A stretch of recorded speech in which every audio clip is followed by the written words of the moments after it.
The Bowling Green Falcons have become a fan favorite team to rebuild amongst the college football 26 community, whether it be the uniform matchups, the fan atmosphere, and not to mention two rivalry teams with Toledo and Kent State and a MAC conference that is completely up for grabs. Which is why I'm stepping in and taking over the Falcons and turning them into national champions for the first time in school history. So for the side quest, their current head coach Eddie George, a former NFL running back for the Tennessee Titans, gives us the inspiration for this one. We have to have any running back we pick up win the Heisman Trophy. Whether it be a 5-star recruit out of the recruiting portal or even a transfer pickup, we have to have any one of our running backs in our tandem win the Heisman Trophy amongst 10 years of this rebuild. This team was heavily requested amongst you guys, so if y'all excited for this rebuild as part of a series where I'm rebuilding your favorite teams until the new game drops, hit that like button down below, smash the subscribe button, and turn on the notifications so you guys don't miss out. Also, keep on dropping them teams down below in the comments alongside your side quests. Maybe I'll feature you guys next. But without further ado, let's get into this heavily requested rebuild. Ladies and gentlemen, our next rebuild is going to be a fan favorite and one team that's been heavily requested, the Bowling Green Falcons. So, Bowling Green has not won a conference championship since 2015 and a bowl game since 2014. We're coming off of a 7-6 season in 2024, but we did lose our bowl game. We're taking over for head coach Eddie George, and we're going to take the Falcons to their first national championship. Now, our goal within 3 years is to win 4 games, but that's exactly what we're going to do to keep our coaching security safe. You know what time it is, boys. Let's sign them damn papers, and let's get right into it. Bowling Green. We're going to be going into a very similar situation that we had with Kansas, which is our last episode. To tell you the truth, guys, I have not rebuilt a MAC team ever. So this is the first time I'm exposing myself to the MAC conference. And I haven't rebuilt a team this low in prestige since Coastal Carolina. So this will be tough.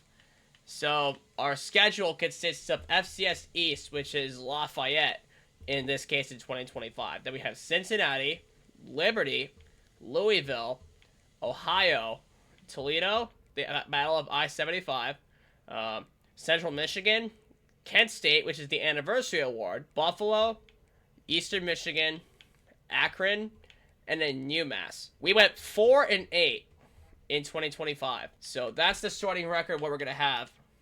Even though our job security is going to be pretty safe, as we are going to accomplish the goal of winning 4 games this season as a new head coach. But I do feel like taking over Eddie George, which, speaking of him, as our side quest, we have to have any running back win the Heisman Trophy. Whether it be a recruit pickup or a transfer portal pickup, we have to utilize our running back as much as we can to have him win the Heisman Trophy. So because of that, I'm going to bump up our running back to tier 3 and our offensive line to tier 3. So that way, we get them all interested right out the gate. And we're going to have D-line, and we're going to have, and that's it. Yeah, we put our running backs at tier 3 and our offensive line at tier 3. So our coordinators is it Dave Morales, which is an F prestige, master motivator, and Brandon Fisher, who's also a master motivator. But good thing we have a recruiter as our head coach because we're building a smaller school. All right, so we got the schedule out of the way. We got all that other stuff out of the way. Time to set up our recruiting board. So we do not need a running back in this case, but we are going to probably want to pick one up out of the transfer portal. And I did set the Ohio pipeline. So let's see if we can chase after some 3-stars, shall we? We're going to start with these 20 and then keep the interest rates intact. Okay, so what we're going to do is we're going to offer scholarships to everybody down the line because we only have 500 hours.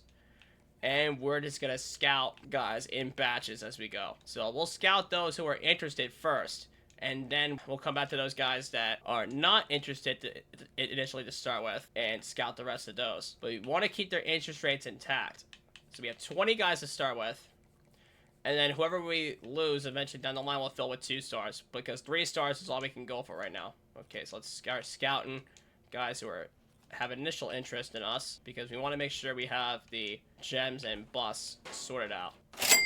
Oh, we got our first gem! Right off the rip at right guard, Steve Kimron. There we go. So we got our first gem right off the rip. Here's why we didn't scout these guys down here.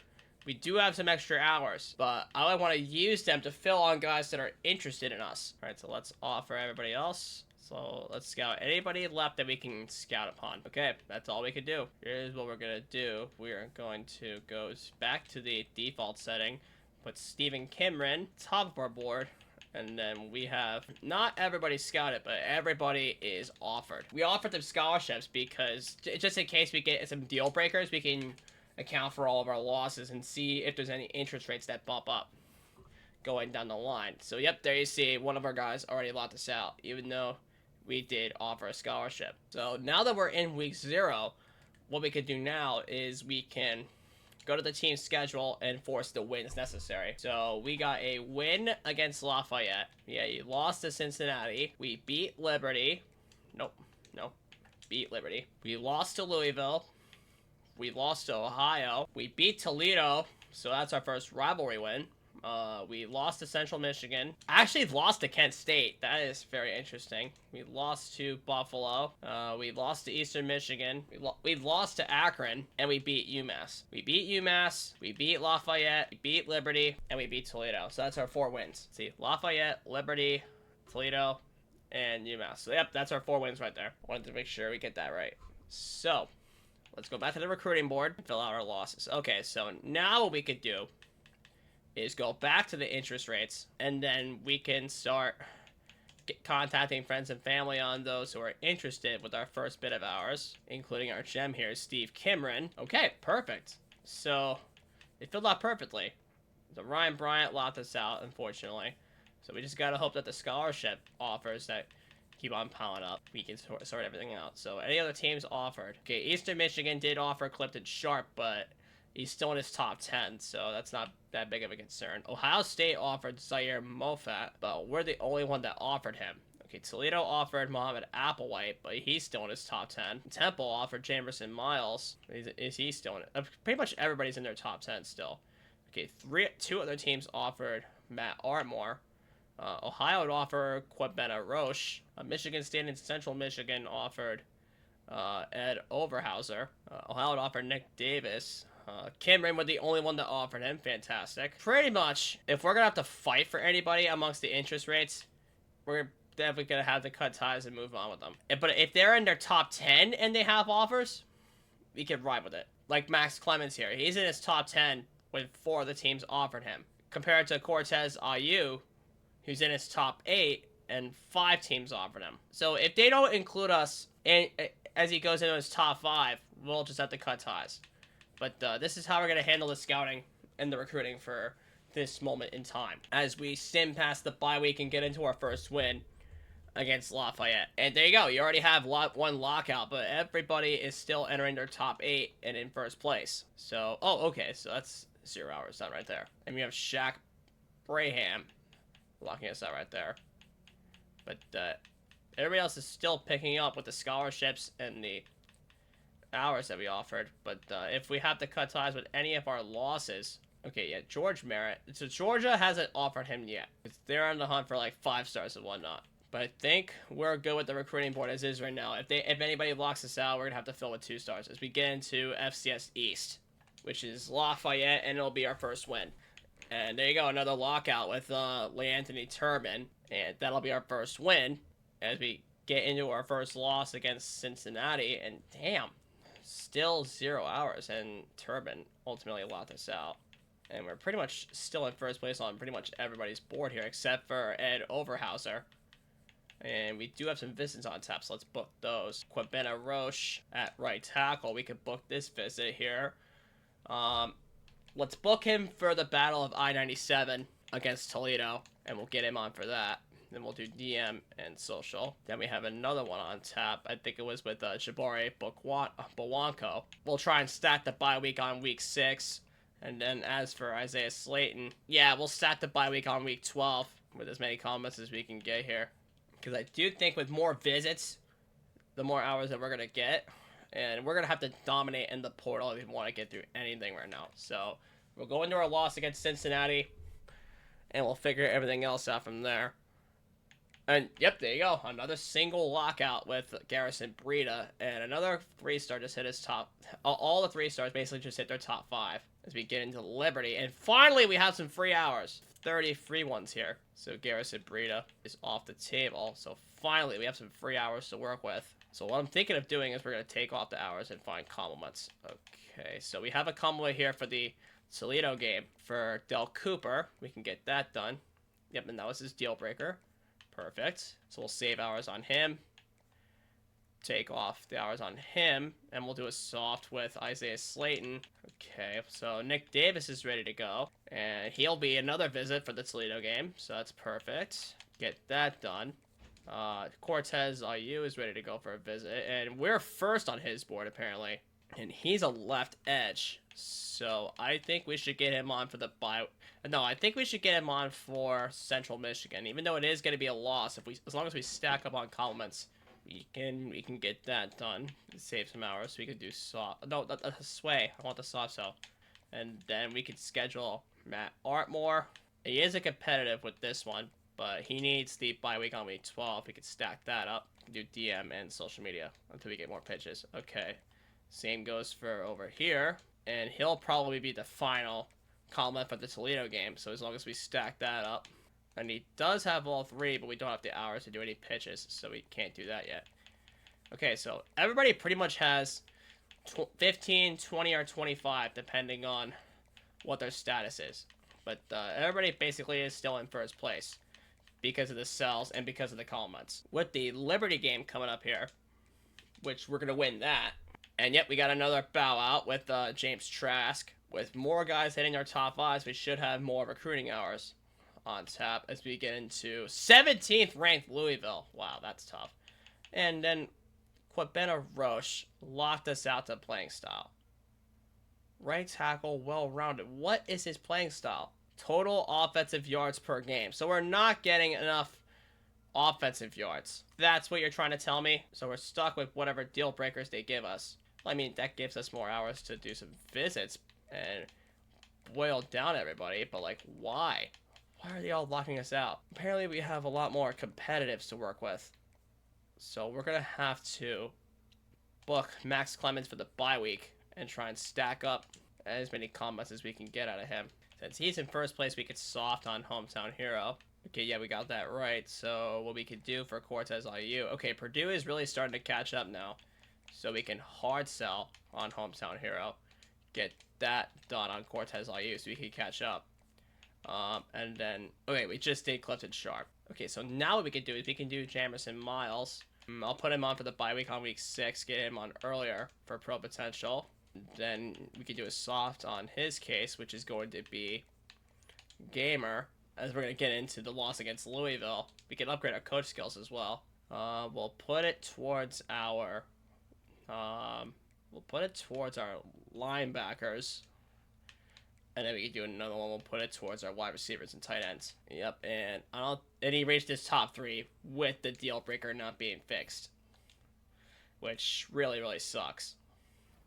But hey, wide receiver Finn Hogan won MAC Offensive Player of the Week against Louisville. How about that? So then we're gonna get into Ohio, which is gonna be a loss. Yeah, I think we're just gonna have to cut ties with the Quabena Roche. Okay, we're far ahead on Del Cooper, but we're not putting as much attention on him. But I think the visit will potentially influence him. And then Mohamed Applewhite, I don't think any visit's going to influence him that much. And he has he's also the Toledo game. Damn. Okay, so we can't schedule anything for Applewhite. They canceled his visit. So now what we could do with the extra hours, we could put friends and family on Earl Lavroni and then Cortez IU. What the hell? Miami of Ohio. Week 5 and week 6 visitation hours. So I think as he hits his top 3, I think the visit week's gonna have to propel him to win here. So what I think we can do with the rest of our time here is let them build interest, and then we can put Jamal Countess on a visit, and he has no compliments. So we could put him on for the Akron game. We can try and get his attention on board. And it will be campus personality. And then finally, our gem, Stephen Kimbrell's ready for a visit. But again, it's a competitive day across the board. And I don't want to book him for anything. So you know what? Let's put him on for... Okay, we can't do either bye week because any guards are there too. Yeah, we're going to have to put him on for the Toledo game as the last one. Because any compliments will outweigh any competitive visits. So proximity to home is his deal breaker. So if the deal breaker doesn't get fixed for Del Cooper, which playing style deal breaker is going to be a factor when it comes to recruiting, that's going to be a massive problem. As we're going to get into the Ohio game. We got that guy Joel Stanford to lock us out because I don't think we had any interest in him. But the Cortez IU did reach his top 3. But I don't know if he's got a commit on board. Yeah, that's an unfortunate loss on Stanford. But where is he? Okay, he's right here. Okay, he's that close to committing because of Miami of Ohio. But I think this is the week 6 bye. So he has a visit coming up with Purdue. But we have to visit with Toledo. But I don't know. Wait, what week is it? I'm sorry, I lost track. Okay, it is week 6 bye. Oh no, we have him for the Central Michigan game, and that's going to be a loss. So that's good. Really big influence. Okay, Ed Overhouse is ready to go. And he does have a Coleman with Clifton Sharp, so we can stack that up to do anything here. Okay, Del Cooper still hasn't gotten an offer from any other team in his top 5. Okay, Earl of Roney, good news, jumped up to his top 8, and he's in 3rd place. So as long as we can get any of these recruits in their top 3 and still in 1st place, I think we should be fine. Okay, we're still losing out on Jamerson Miles on Temple, so we're going to have to do something with him. He's pulling away. Actually, no, he's not pulling away, so we're going to have to try and find another way to get him on tap so we can do a hard sell, and Max Clemens needs the attention, but I'm not sure exactly how we can do this here with the lack of hours, so I think we could keep it the way it is for right now and sim past the bye week, because we do have a game coming up against Toledo, which is going to be a huge game to win, as it is a rivalry game. And let's sim ahead. And what I think we're going to do is I'm going to fire both of our coordinators. I mean, after this season. And we lost our first guy, Cortez IU, to Miami of Ohio, who ended up getting massive attention on him. Okay, the Battle of I-75 against Toledo is the next game that we have to worry about. Yeah, Jamerson Miles. Wait, we can try and sway on clocked in and get that playing time grade up. That would actually be a massive hit for him. Who dropped the... Oh, yeah, Central Michigan, that's right. Okay, so he's still in his top 5, and it got a number of hours now. So what we could do is hard sell on him, see if he jumps. If not, we're going to have to take a shot, as we ended up losing Cortez IU to Miami of Ohio. And Del Cooper still hasn't fixed his deal breaker. Okay, so we do have 20 more hours here. So we could do is do DM on Kofi and Simons. Give them some hours before they really do anything. But I hope that the sway works on Miles, and I hope that the extra hours give Tim Kalu an extra jump. But Steve Kimron, we're pulling away with him by a lot as we sim past our win against Toledo. Oh, and we got our first commit. It's a right guard, Nick Davis. Oh, another one. Jabari Bowanko. Beautiful. Our first 2 commits right off the spot as Kimron, Miles, Kalu, and Clemens reached their top 5 or 3, depending on who was there. Okay, Central Michigan is up next, and that's going to be a tough choice to make here. And then Ed Overhauser to Michigan State because of the pipeline. We did get more hours because of the commits, so you know what? And he's still in his top 5, and we can try and fight back, so let's do a hard sell on Conference Legend. And then do that to prevent them from dropping. But we did get our first 2 commits. 3-star right guard with Nick Davis. And a 3-star corner in Jabari Bowanko, which is absolutely big. And still Del Cooper hasn't been fixed. Oh yeah, the visit hours influenced him because we won that game, which is honestly quite big for us. Miami of Ohio is jumping up on Isaiah Slayton. And then Central Michigan really did influence Max Clemens because of the visitation hours. Great.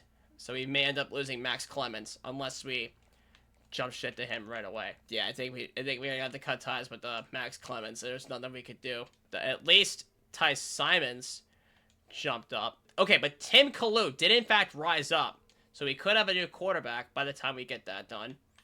And then Jamerson... The sway didn't work! No! That's why we lost him to Temple. The sway didn't work. So we have to hard sell on Gamer and then take a last-ditch effort. And I don't think there's any fixing Del Cooper because of the total offensive yards per game that we've been getting. Okay, we did get quarterback Tim Kalu. That is massive. And we ended up losing Matt Artmore and Slayton to Miami of Ohio, who took three recruits so far from us. As we get into the anniversary award game against Kent State, which is going to be tough because we're going to lose that game. But we did, in fact, get 3-star quarterback Tim Kalu. He's going to be our next franchise guy. Okay, we can do friends and family now on Kofi Noriga. So we can do that. And we lost Slayton to Miami of Ohio. And we still have pretty much everybody on tap. Okay, Ed Overhauser to Michigan State. And he has a Week 10 visit week for us, but a Week 12 visit week for Michigan State. That's going to be one to watch, considering that we may end up losing that if he wins. So we're going to have to sway on anything we can get at this point. Okay, this one has a high... Okay, but I don't like the grades on that. Aspirational? No, I don't like the grades. Nope. Okay, so we can't sway. So we're just going to have to do the same thing. Hard sell on Conference Legend, and then DM, and we're just going to have to hope that the grades really catch up to him. But what we can do is we can hard sell on Steve Cameron. We can get his ass in the board. And anybody else need to fill. Okay, he is in his top 3, but nobody else offered him. So we may end up getting lucky with Del Cooper, and he may end up committing without having to put any hours on him, which will be a first time ever. And still nothing on freaking Steve Cameron. What is with the delay on that? What in the world? Okay, as we get into the Buffalo game, and they're 6-2, and we ended up losing Miles to Temple, which really sucks on his end. But okay, at least Steve Cameron is close to committing, which is a good thing. And then we can start booking visits for the bye week and for the Akron game. We're still not getting any other offers for Del Cooper. That is very interesting. So this could be a first time ever that we walk away with a commit without having to give any hours to him because of a deal breaker. That is honestly really absurd. If we could land a commit without a deal breaker, that would be huge. Okay, we finally got Steve Cameron. Let's go. That's our first gem. And we got another commit in Clifton Sharp. That's big. And unfortunately, we lost Overhauser to Michigan State. That's unfortunate, guys. As we get into our next loss of the season to Eastern Michigan. We do have 185 hours to use now because of the gem commit as well as the corner commit. We can use that to schedule more visits that I would need to schedule a visit. Okay, we do have the extra hours, so you know what? We should scout these guys. If we have to save any hours for any other guys, we can. And yep, we're gonna have to save some hours because Larry Lenoboy was a bust at fullback. Saving hours by doing that. And we have 5 commits and 6 on board out of 12 guys. So we got to keep an eye on, who is it? Del Cooper, though, because if we can get him to commit without a deal breaker, it'll be a first time ever. So we'll put the attention to our D-line. And because our 3-stars are doing pretty good so far in the recruiting class, we won't have to worry about anybody else until the transfer portal, which would be massive. Okay, Kofi finally reached his top 5. And 2 of our other guys reached their top 3. Okay, nobody dropped, interestingly, and nobody still has offered Del Cooper. Honestly, if we don't get him to commit by the transfer portal period, we're just gonna have to cut ties with him. And Kofi finally reached his top 5, and he does have a compliment with the Akron game, so we can get that proximity. Okay, we did get student of the game correct. Okay, that is perfect for Ty Simons. Okay, so we can keep everybody else here and then save everybody else for the transfer portal. We can lock up on these guys, get 11 high school recruits, and then lock in for the transfer portal and load up our roster as the time goes by. So let's hope any commits come on by. No commits have come by. As we're going to get into Akron, who are 4-7 right now, and we do have 100 hours, and still nobody's offered him. Why is everybody passing on Del Cooper? I mean, can't even scout the guy because of the deal breaker. So yeah, I think we're just gonna have to pick up on any 3-stars that we could use the 100 hours for. Hey, there we go! A gem at center, Jesus Bias. So we can put him up to the top of our list, then offer that, and then we have to hope the scholarship saves Emmanuel Willis or Tyrone Yates, whichever one works best. But Jesus Bias, a gem at center. Way to get a pickup going as we're gonna get into Akron. And we did get the commit on the punter, Jamal Countess, and we got Zaire Mofat at right guard. Oh, and we really had to lock us out. So we got 2 commits, but we didn't get the center that we got as a gem.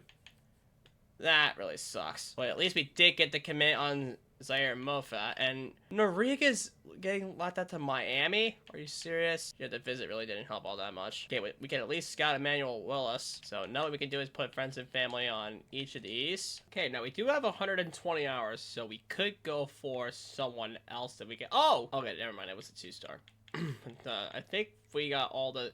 Okay, never mind. We got a 3-star right here. D-tackle. Will Backer, who was also a 3-star. He wasn't scouted. You know what? Yeah. We'll just run it out with this these 2 last DTs. And Brett Mead. We haven't scouted yet, so we should just see what he's got under his belt. But I think our recruiting board is fine right now, as the UMass game is coming up next, which is our last game of the season. So we'll sim ahead past that. Then we'll get into the process for next season. Okay, so Tony Dickey stayed with us, which is a good sign. And there you go. Our record from last season, 4-8, as we prepare for the next year. So we are definitely going to have to fire up both of our coordinators in a nutshell. Because we did win the 4 games we needed to win as part of our contract goal. But we'll take these last few weeks of recruiting before we get past the playoff here. So we have 75 hours. So what we can do is that. On Emmanuel Willis, get their attention. Tyrone Yates needs it. Okay, Tony Dickey. We don't have any pitches, so we'll just do friends and family on him. And then Ekwerikwu, I'm pretty sure that's how you pronounce it. Needs the social media. But yeah, we got 7 commits so far. And we got a board of over 15 recruits going into the transfer portal period. So regardless, this is what we're stuck with going into the transfer portal. Okay. Oh, we lost Noriga to Miami. Free safety. That really blows, guys. Okay, now we can manage our staff. Okay, so their prestige is actually went up a little bit. You know what? Let's stick it out for 1 more year with these guys and see where they're at.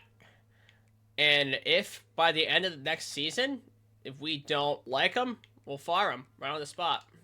Yeah, that's what we'll do. And we did get Ty Simons, our second quarterback. That is absolutely perfect. And unfortunately, we took a last-ditch effort on Brett Mead, but he committed to Penn State. We did get the commit on Ty Simons, our quarterback. And Byron Brown, again, out of South Florida, won the Heisman Trophy. So let's go to early National Signing Day. Now that it's bowl week, so we can sort out our recruiting boards. We lost Kofi Noriga to Miami. We got the commit on Ty Simons, so we have our 2 quarterbacks that we're going to start with. And we took a last-ditch effort on Brett Mead, but it's unfortunate we lost him. But the good news is, 4 of the 6 recruits we have here, all of which are 3-stars, are in first place. So we were making it very easy enough to get 3-star recruits. Like, it was easy enough for us. Yeah, I think here we should go talent developer, because depending on the coordinators that we get, it'll be even more interesting to see, depending on our coordinators next coming years, that we should be able to get some people. Okay, so now that recruiting phase is over, let's get to the end of the season recap. Ooh! The Duke Blue Devils. That's a first. A 10 seed, the Duke Blue Devils, beat number 1 seeded Alabama to win the national championship. Congratulations to the Duke Blue Devils. How about that? But then we have mentions like Boise State at 12, Georgia Tech at 9, and Arizona State coming in as a 7 seed, Georgia as a 6 seed, interestingly enough. Mendoza and Indiana lost to Alabama. Very interesting racket that I saw there. All right, so let's get to the players leaving and figure out who we're going to have to replace in the portal, as we did drop down to a 1-star school because of a 4-8 record. But we're going to have a lot to replace come the transfer portal period, and I do have a good plan. It's been known that I love this guy. I've had him on for 4 of our last 6 rebuilds. His name is Quincy Porter. We want to get him on for this rebuild. Okay, so no draft results this year because, you know, it's our first season. But the guy I'm talking... Okay, George Merritt to pro potential. Really? And Georgia still hasn't offered him. Really? Okay, then. But what's pro potential? Hold on. Oh, it's first round picks. Okay, never mind. Finally, Emmanuel Willis is ready to go. So we'll start piling up some visits as we get into the transfer portal. Now, I already mentioned before I want to go after Quincy Porter. So we're going to see if the 5-star wide receiver out of Oradell, New Jersey, Bergen Catholic, wants to come to our school. We will see and find out. No, oh my, no, Porter's not there. Are you serious? Is this gonna be another year without him? Oh my god, it's another rebuild without Quincy Porter. All right, well, we're gonna have to find somebody else then. And we're gonna need a lot of holes to replace here. So we'll just go down the board. Running back. Oh yeah, we did say we needed at least one running back pickup to win the Heisman Trophy. So let's go for somebody who could potentially be a long-term deal.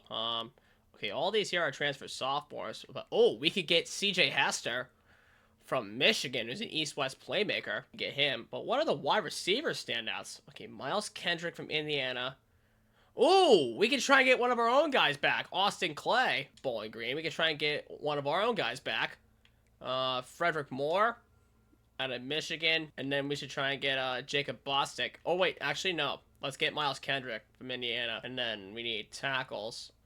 The only one that wants to come there is Zach Kocknauer from Nevada. Nah, Brune's not going to transfer. Damn it. I was hoping Brune or Lincoln Kira would be on the board. He was a huge help. Oh, yeah, because number one. Jeremiah Hasley. Oh, yeah. That's that kid, Jeremiah Hasley from Coastal Carolina. That's right. But he's a Duke at this time. Oh, we can try and get this guy, Jaquan Bostic back. That would be big for us, but he's a 2-star, though.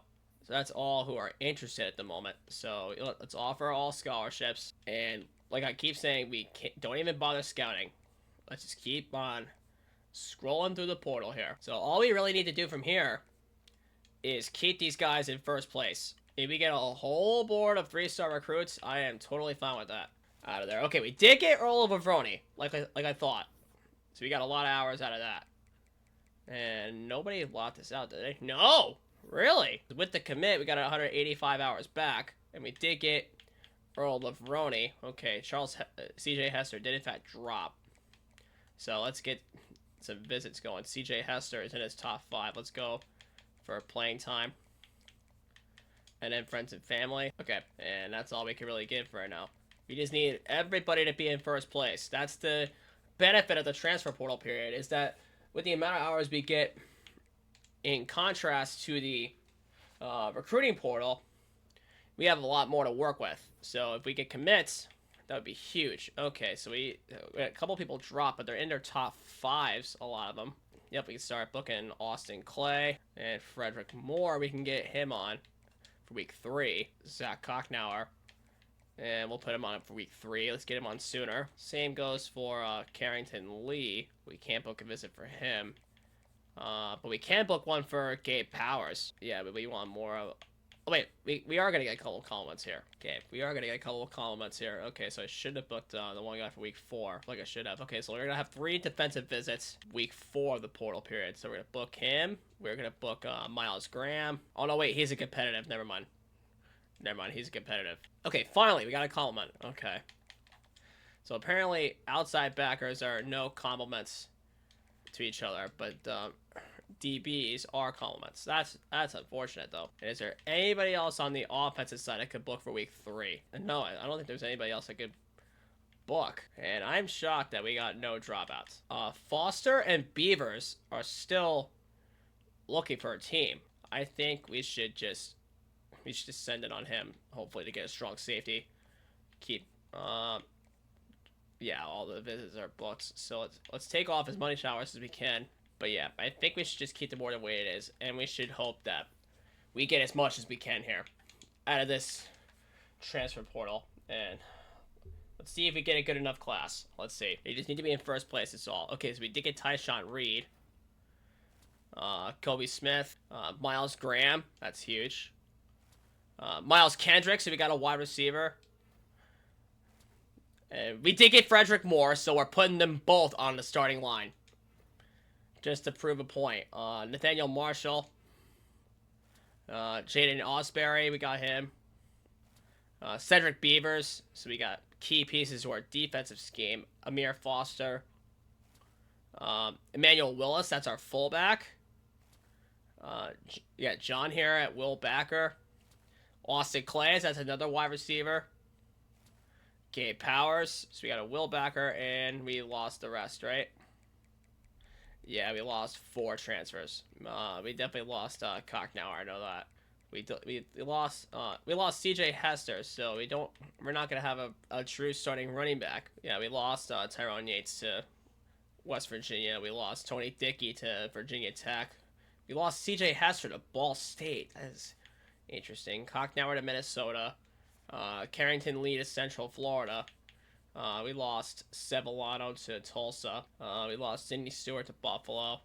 Xavier Thompson to Western Michigan. And we lost Kent Willis to Ohio. So 22 out of 35. And pretty much all of them were 3-stars. We'll see how our rank is compared to other teams. So we're the top recruiting class in the MAC conference, at least. And we're 57th ranked in the nation. And Toledo is the only team in our thing here that's ranked. Let's get into some position changes and figure out who is going to be our starting quarterback. So Miles Graham at an 82 overall is going to be our highest overall player. Pretty much all defensive guys. So we got Austin Dendy with impact development trait at a 78 overall. And Frederick Moore will be our starting wide receiver. Okay, so let's go down here. So we have Lucian Anderson III at starting quarterback. But we do have Tim Kalu, who's a true freshman, at a 66 with impact development trait. So we could potentially have him be our starting quarterback. And then Austin Dendy at starting running back alongside Cameron Petaway. Fullback, we got Emmanuel Willis. Wide receivers, so we have Frederick Moore. We got Alan Middleton at a 71. Austin Clay at a 69. Miles Kendrick is a 70. But Clay has impact, and so does Frederick Moore, who also has impact. So I don't know why it was complaining about playing time being an F, but we were going to put him at starting wide receiver anyway. And tight end is going to be Jacob Harris. Okay, Gabe Powers became an 86 at Sam linebacker. And then Frederick Moore became our starting wide receiver at an 82.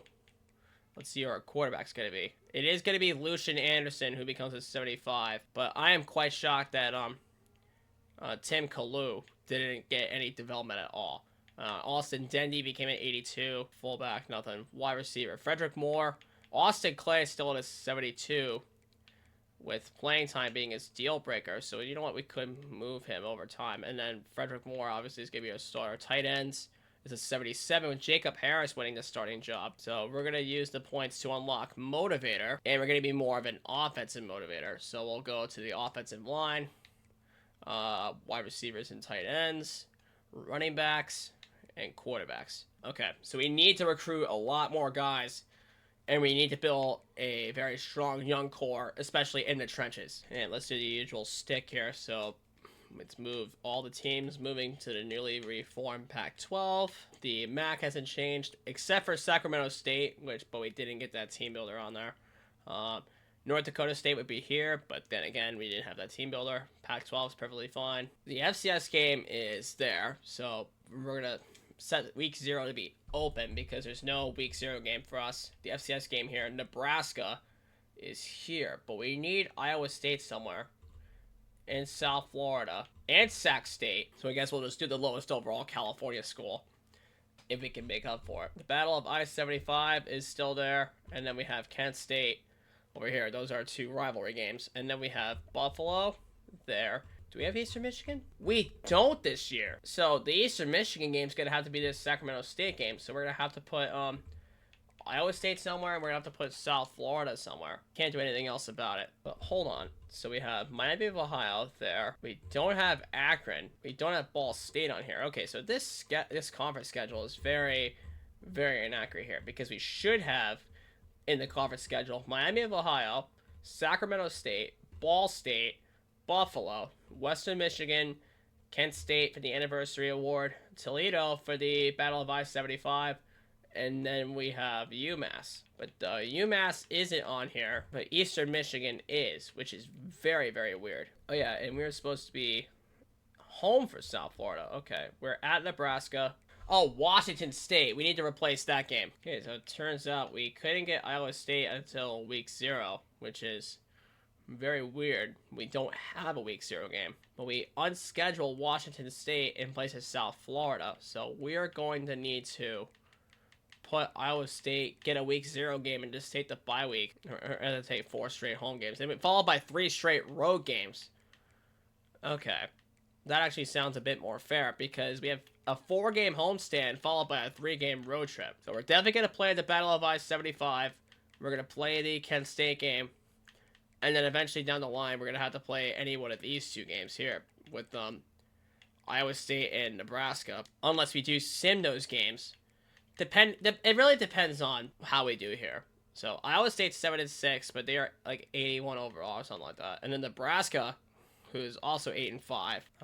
But then we got Buffalo, we got Eastern Michigan, South Florida, who I just booked for, Kent State, Western Michigan, Ohio, Miami of Ohio, Akron, and then Toledo, who won the conference. We're starting out unranked, so I think this will be a good schedule going into 2026. We're obviously going to play the 2 rivalry games every year, and then we have 1 miscellaneous game, depending on what we have going for us. Wait, I didn't even get to set up our recruiting board. Damn it, I didn't even get to set up our initial recruiting board. Okay, that was really stupid of me. Alright, so we're going to need to obviously chase after 3 stars. We'll do them all in batches because of the limited amount of hours that we have. Oh, Antoine Alabi is a bust. And so is Gabe Mendoza. Are you serious right now? Watch Jalen Tunyon here be a bust too. No, okay, so we did come away with 3 tackles. Now what we need to do is get 4 guards at a center. That's our next batch that we have to work with. Jose Monty, are you serious? You're a bust. Dude, what is with all the busts being here? I was gonna say, give me a gem at least. We got one at right guard here in Cameron Crumpler. So we were able to... We lost our center, but we were able to get 4 guards and 3 tackles out of that whole batch. Probably are going to sim ahead past Iowa State, who are in... we do have a 79 overall defense to keep up with their 81 offense. But I don't even know how well this is going to go, if I'm being completely honest here. But we need to recruit guys that are in the trenches. That we need to win in the trenches. That's our mentality here. And yeah, we did in fact lose to Iowa State. But at least Jaden Osbury won Defensive Player of the Week for the MAC. FCS East is next. And anyway, we did get another 350 hours back. So now we can scout more guys for the trenches. We did in fact lose our center, so we're going to have to get another one. So let's go with DJ Shaw here. Oh, are you serious, Rashard Myers? We don't need any more busts. Okay, Vi-O wasn't a bust. Thank God. I didn't want a guy with that name to be a bust, but LeBron Antoine at corner. What is with all the busts in these 3 stars? Like, I don't understand why are all these busts showing up for some reason. And so are you, Georgia Jabo. Come on, DJ Shaw. You are my last hope at center. Please don't be... Okay, so we didn't get a bust there. Thank God, honestly. So, let's give the hours to show interest in those guys that aren't on our list. And then let the scholarships take care of themselves. And then we'll put some hours into our gym as well.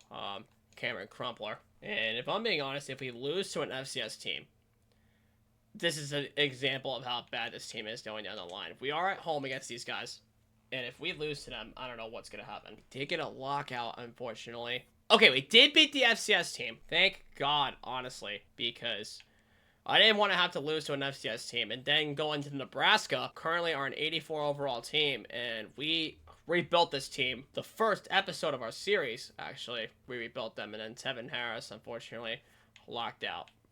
But Jeremiah Rich is ready to go. I think we can start booking the rivalry games. So let's do the Kent State game. Wait a second. I know what his pitch is, actually. It's going to be Conference Legend. So he's got 50 intact. Let him get away with the DM. And then do Friends and Family on him. Pretty much on everybody. And then Vi-O, who's in first place, can get away with the DM. And then same goes for Sean Boye. But we only have 65 hours and we have 10 recruits on hand. So let's see what we can do here. See if we can get any potential 3-stars to come on board. So let's look at the overall 3-star recruits and figure this stuff out here. Okay, so this is okay. Rashawn Cagle is a strong safety, and we have our bust that we scouted. Okay, we're already targeting Jeremiah Rich. Okay, we do need a tight end in Tim Free. We can get him. Okay, or we can go for Oscar Everett, but the pipeline, the visit is not going to be cheap. Jamie Daniels, we can get a corner. Nick LaPierre, who's a will linebacker. Actually, hold up. Let's actually get rid of the tight end in Tim Free, and then let's get the tight end that was on our board before. And our first wide receiver is going to be Herschel Wire out of the pipeline. Okay, we also got Matthew Cook, but I don't want to target any more guys though, so let's offer them scholarships and not even bother scouting them until further down the line. But we at least got the interest of these guys, so we'll focus on the top of our board right now, which is the guys in the trenches and guys we were able to pick up. And then later on down the line, we'll figure all that out near the end. So we're going to get into Nebraska, who I think we should sim through.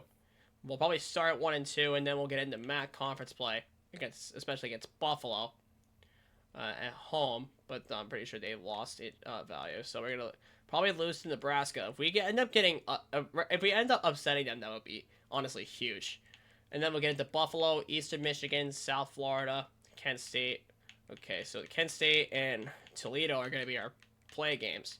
But I think either Buffalo or Eastern Michigan is going to have to be our play games. And yeah, we did lose to Nebraska. All right, now we got Buffalo, who are 2-1. And you know what? I think this should be our first play game. PJ Anders is ready to go. He has no comment for Kent State. So let us actually book him for the South Florida game. Get that done. And then we know what his case is.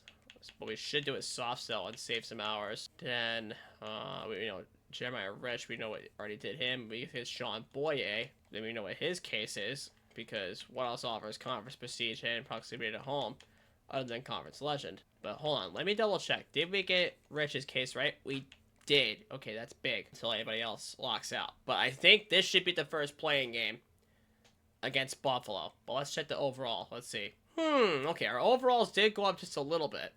But we do also have a 69 overall offense, which is not great. Yeah, we should definitely play this game. But meantime, let's check out our uniforms. So, Bowling Green has a pretty good uniform combination. So these are our basic home ones with the orange helmets. The away looks with the orange helmets, basically looking like we're the Cleveland Browns. Then we have our alternates, which are the orange ones. Our home options with the all brown look. Away options with the white helmets. Those are looking clean. Home option 2 with the Falcon helmet instead of the BG logo. And then we have the away options. Okay, that's basically it. This is what we're going to be working with for right now. Let's get rocking and rolling. All right. There's the Falcon. Freddy is his name. And we're going to get into this game against Buffalo. Our first taste of Bowling Green for our series. And our defense gets an interception right away. And we're at the 17-yard line. And it looks like Petaway is our starter here. So if we're going to have our running back win any Heisman Trophy, we're going to have him go off. We're going to run the ball with him a lot. We're going to pass the ball to him a lot. And we're basically going to get him any and all yardage that we can get. Get him all the exposure we can here. Okay, so our blocking pattern here looks pretty good. We got the double team. Okay, we're basically set here. As long as they can hold their blocks. Yeah, we're basically going in the pass block here. Come on. Make the catch, Cam Petaway. He's in for the touchdown. The first score of our Bowling Green rebuild comes from Cameron Petaway, our starting running back. And look at that, our defense comes in big. And not to mention, this is our first game in MAC conference play. So this should be pretty interesting.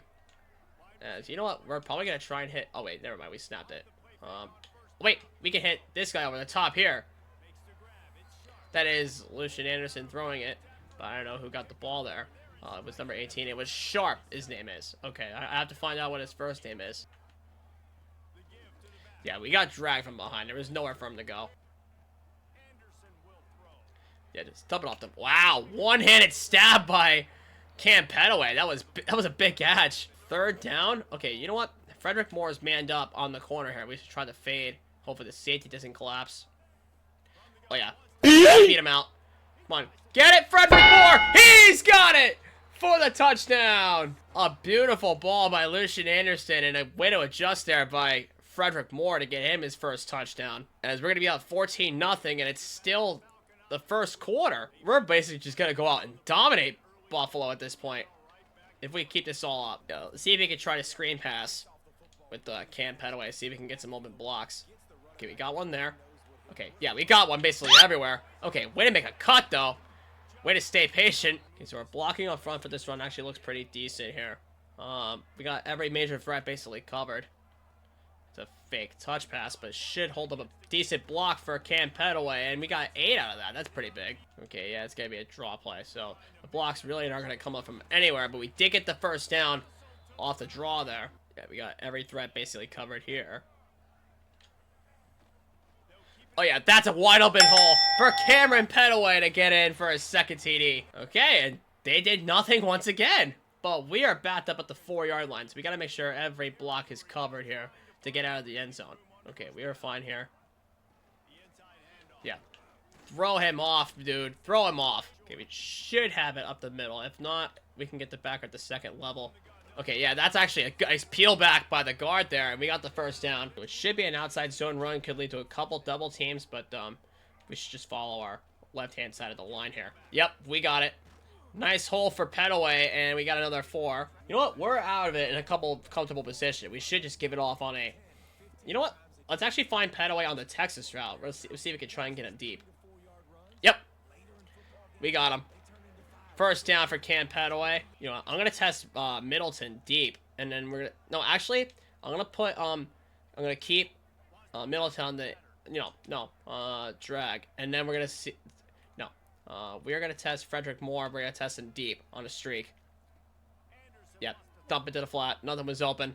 Get around him, and we got second and inches off of it. If you want any of our running backs winning a Heisman Trophy, we need to get any and all yardage out of him. Okay, yeah, we got the first down on that. We knew right away that was going for a first down, too. We knew it. All right. Okay, we just couldn't get off that guy. I know, we've been running the football a lot lately, but it's for the side quest, alright? And nothing was open there. Okay, but at least we did get an injury on their end. Okay, set the safety down low. But we do have Frederick Moore on the slant. It's up for grabs. Alright, well, not every drive is going to be perfect, so we're going to have to punt here. They do have a chance for a return, though, and we're not going to let him have it. Please make the tackle. Holy, another turnover on defense. Guys, our defense is actually coming in clutch right now. How's the blocking looking? Okay, so it's not perfect by our standard, but because we have the tackle targeting the safety, but I do think if the bubble doesn't get red, which it wasn't red, we can take McNeil to the outside. Okay, that's a nice cut. And we got the first down. Yeah, let's just dump it off to Cam Petaway. Let him do his magic here. And then again, we are up ahead by 3 scores. So if anything, we could just run out the clock mostly. Okay, we're going to put him on a flat. We're going to see how he treats it here.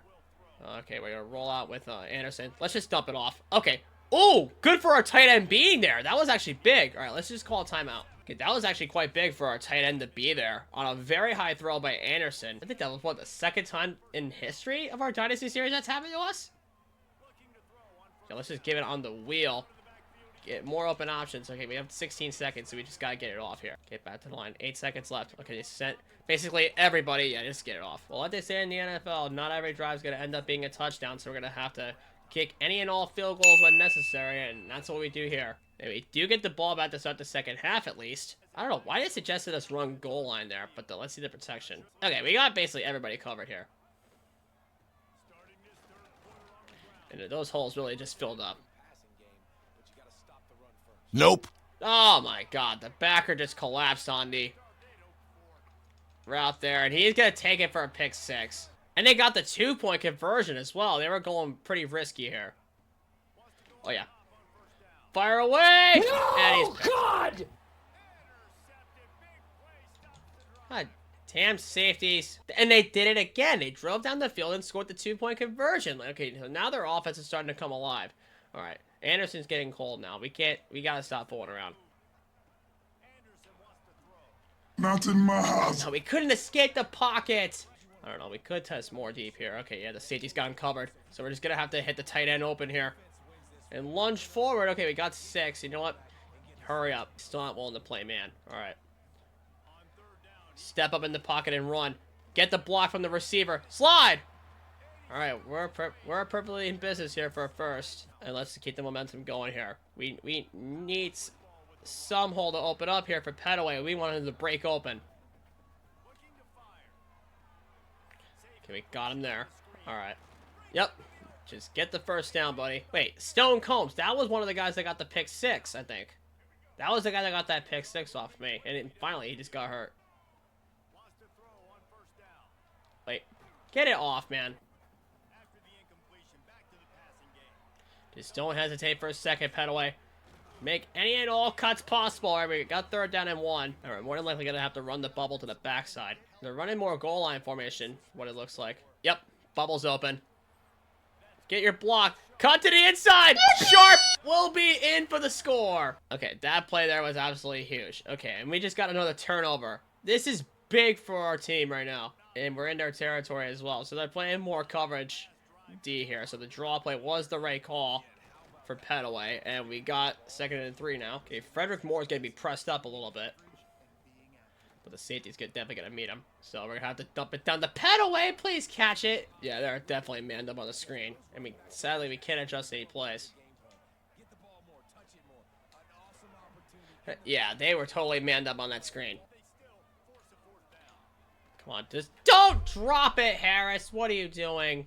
And I swear to God, this defense is so huge for us right now. We're actually doing some good work here. All right, we're going to put more, no, not on the streak, but on the post. See if we can get Petaway covered up here. Okay, yeah. Just give it to the safety and throw another pick. That's fine, too. Just drop him while you're at it. Let the defense do its work. Okay, they took the extra point this time around. That's an interesting play call. Oh, yeah, they have the bubble covered up. But what, and what did I hit, Trigger? Okay, go, Petaway, go! Alright, and we got timeout from their end. 2nd down. You know what? We should test more deep on 2 high safeties. And then we should put Harris on a corner to drag away that 2nd one. Oh, jeez. Okay, wait for Moore to come back for that. Okay, get around him. Oh, my God. I think he's gone. Oh, I really thought he was gone there. Okay, that was a pretty good play, though. Way to follow your blocks. And that's the backup running back there, I think. Yeah, that was Nakai and McCree. And we're going to run that same bubble play for Sharp. Hopefully that gets open. I don't And that ends up being his 4th pick of the game. And the lineman tackles him. Unfreaking believable. Now Buffalo's got a chance. Okay, they tried to tie the game, but they didn't. They missed a 2-point, and we squeezed out with a win, 31-29.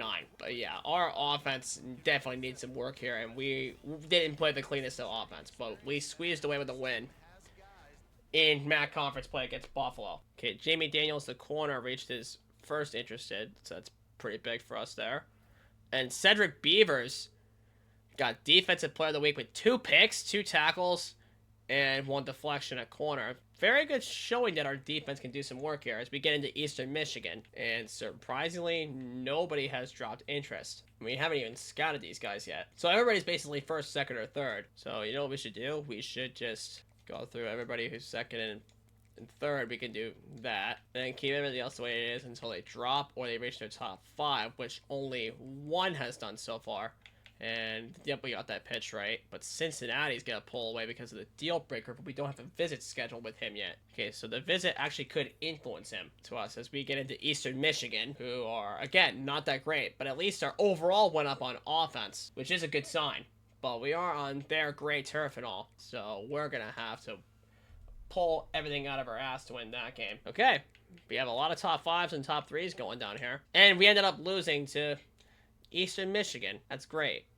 So now we're going into the bye week. I hope we can try and beat Kent State. Well, not before we play South Florida. We're gonna have to book this gem lineman here for the Ohio game. We know what his case is, so if we wanted to, we could do a soft sell. And we did get conference legend right on Sean Boye. We know that much. And everybody else is kind of staying in sync right now. So let's just sim ahead past the bye week and then figure out who dropped out of the race. And we're going to end up losing Jeremiah Rich to Rutgers. Kind of a bad loss there, but Honestly, it really doesn't matter as we get into South Florida, who I know for a fact is a very, very low overall. Yeah, this should easily be winnable. On our home turf, it should easily be winnable. Then we're going to get into Kent State, and then we have to play right out every other game possible until Toledo. Did get grassroots correct, but the problem is Crumpler's dropping to Kansas State. Get back in the race here, and we did get some hours back. We're fine here. We're fine here. We lost Rich to Rutgers. Let's get him off. Okay, he needs to go for a visit. We have a call here with Kent State for Gel Tuts. Let's get him on. So as long as we get some more hours on these guys and influence them, we could try and lure some of these guys back to the top as we sim past South Florida and get ready for the anniversary award game against Kent State. And we did get a commit on the spot, and it is PJ Anders. Okay. And we lost that on Sean Boye to Ball State. Okay, we did beat South Florida. That was honestly expected. But we're going to get into our next played game against 1-6 Kent State. The Golden Flashes. Okay, we did get our first commit. And we did get some guys that jump up. But we ended up losing out on Sean Boye. And then Herschel Wire's ready to go. We're going to have to get him on for the bye on week 10. Get that done. So brand exposure and proximity. What could be his case here? Brand exposure and proximity. Oh yeah, it's Star Search. And then everybody else started state sync here. Even though we do have 5 hours left to use. So we're going to have to hope that Crumpler gets adjusted. And we're going to have to hope the other guy with 50 commits. As we get into our next played game against the Golden Flashes in Kent State. For the Anniversary Award. That's what the award is called for this rivalry game. So I think we should just throw on the let's go with the orange jerseys. Okay, we do have orange pants. So, yeah, I think we should throw on the all oranges for this one. All right, Freddie. It's time for the Anniversary Award game against Kent State. This should be really, really fun here. It seems like they're not manning up on the screen pass from what it seems like, so. Oh! What a shifty move by Frederick Moore. And we just got the first touchdown of the game from a receiver, at least. Petaway got the first one in the first quarter, but we're going to be up 17-3 going into the fourth. Okay, fake the handoff. Okay. Now, that was a risky throw. Come on, break out and get out into open space, dude. And we can't even throw the combat because we're getting pressured. Oh my god, dude. This defense is getting so good now. We're going to probably go out in dominating fashion here against Kent State. But we're going to see if he gets beat out. Yep, he got beat out. Inside shave. For Kendrick Moore, just hold on to it. Anyway, let's try and give Cam Petaway his second touchdown of the game. And we do. And are we really going to do it again? I'm telling you, this defense is getting so good. You know what? Let's test him on a streak. We're going to see if we can beat him on inside shade. Yep, we got him. Inside shade. What a catch by Frederick Moore. Increase the score even further. And, dude, it's not even the back half of the 2-minute warning. And this defense is coming through once again. All right, so you know what? We're going to put McNeil on the post. And we're just going to cancel out the play action. We're just going to put Petaway in pass block. Yep, that leaves a wide open McNeil for the first down. Yeah, and you know what? Let's see if we can get back to the line. I don't think we will. Come on, 3, 2, snap the ball. Okay. Yeah, we did at least get back to the line for one more snap, but that's going to be the 2-minute warning timeout. Let's see if we can test more on a fade here. And then we're going to put McNeil a little deeper. We're going to put him on a post. Yep. That's a good adjustment for McNeil, and he's in for the touchdown. 37-3. Well, 38-6 now, and we're gonna go out in dominating fashion with a huge win over Kent State for the Anniversary Award in this rivalry game. God, Petaway got dragged down for a huge delay. Right, well, nothing you can do here, so it's 3rd down and 2, so we gotta get a playoff here, and we do just that with a Macri. He's got the first down. And it's going to be ball game over. Alright, let the clock tick down. 4, 3, 2, 1. And it's all over. Our biggest win of the rebuild so far is against Kent State. for the anniversary award, as we won 63 times in our franchise's history. And of course, Cam Petaway is our player of the game, as we go to 4-3 on the season. So we're already looking towards a better record than last season. As long as we can win our games in conference play, I think we should definitely be fine. But the recruiting board looks fine, and then let's sim past next week and figure out what our recruiting situation is like. Okay, so everybody's basically in first. We also got visits too coming up. Okay, as we get into Western Michigan, a game with yet more visits to hopefully influence some guys. Okay, and Everett to playing style. And obviously we win in week 9, so that way we can keep on Cam Crumpler, our gem. As we get into Western Michigan, again, should be an easy win. But with the way we've been rebuilding this team so far, we should get most of our offensive line in check. We should get most of our defensive line in check. But we will see. We did get our first commit, and it is our center, DJ Shaw. Oh, another one. Daryl Byard, nice. And nobody dropped out, but Crumpler's in his top 3, but he moved us down with Tulsa. Okay, we did beat Western Michigan, which is big. And then we got the Ohio game. The game where we have Cam Crumpler in for a visit. So as long as we can influence him to come on board. Okay, we could actually try and sway on a scenario. We actually could try and do that. So let's do the soft sell on grassroots. Take off the DM and then sway whatever pitch it could be. So let's see. Student of the game is a... Okay, C- is a little bit better. It would have been D plus B, C-. It's a little bit better. Okay, so that's the only high pitch success rate we could get. So hometown hero. Perfect. And then Russ Biggers is finally ready to go. And he has a comment for the bye week. So playing time is his deal. And then we have all 3. We can do a hard sell. Okay, it is the clutch. Oh yeah, and what was I saying about my first commit? We had another one in PJ Anders, who is also on the offensive line. And then we got our corner in Byard. And then Everett, of course, the playing style. So we have to give the ball to our tight ends more. David Graves actually hit his top 5. And he actually does have a compliment with all of our guys on board. So, you know what? Let's try and do a soft sell.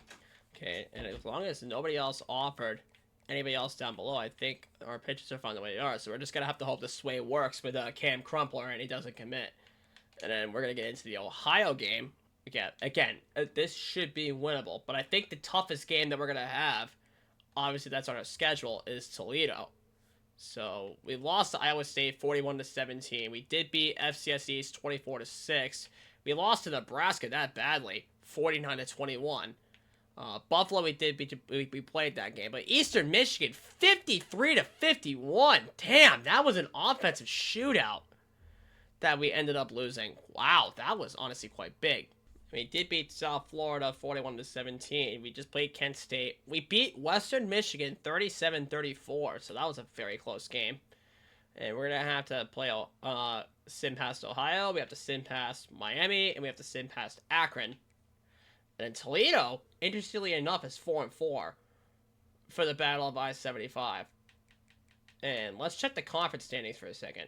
Okay, so we got to get past Eastern Michigan and, of course, Ball State, who we played Eastern Michigan before and lost, but we don't play Ball State. So we're going to have to hope either one of those teams lose within the next 4 games to reach the conference championships. So if we get far enough ahead, we can win our conference championship in our first year, which is completely fine with me, despite everything else. Okay, we did beat Ohio. That was huge. And we may be in a recruiting battle for Cam here. Okay, we did rise up in interest, though. The visit definitely did influence him. But I think we're definitely going to end up losing him to Kent. Wait. No, the sway attempt failed. Are you serious? Okay, you know what? If we can't sway, we got to drop out of the race. It's unfortunate, but if we can't convince him, we have to drop out and save our hours for all the other guys that actually are interested. Okay, so we have anybody drop in value? Okay, Wire did to Ball State. You've got to be kidding me. So Ball State wants him more than us. That's unbelievable. Okay, so we're gonna have to do star search as a hard sell.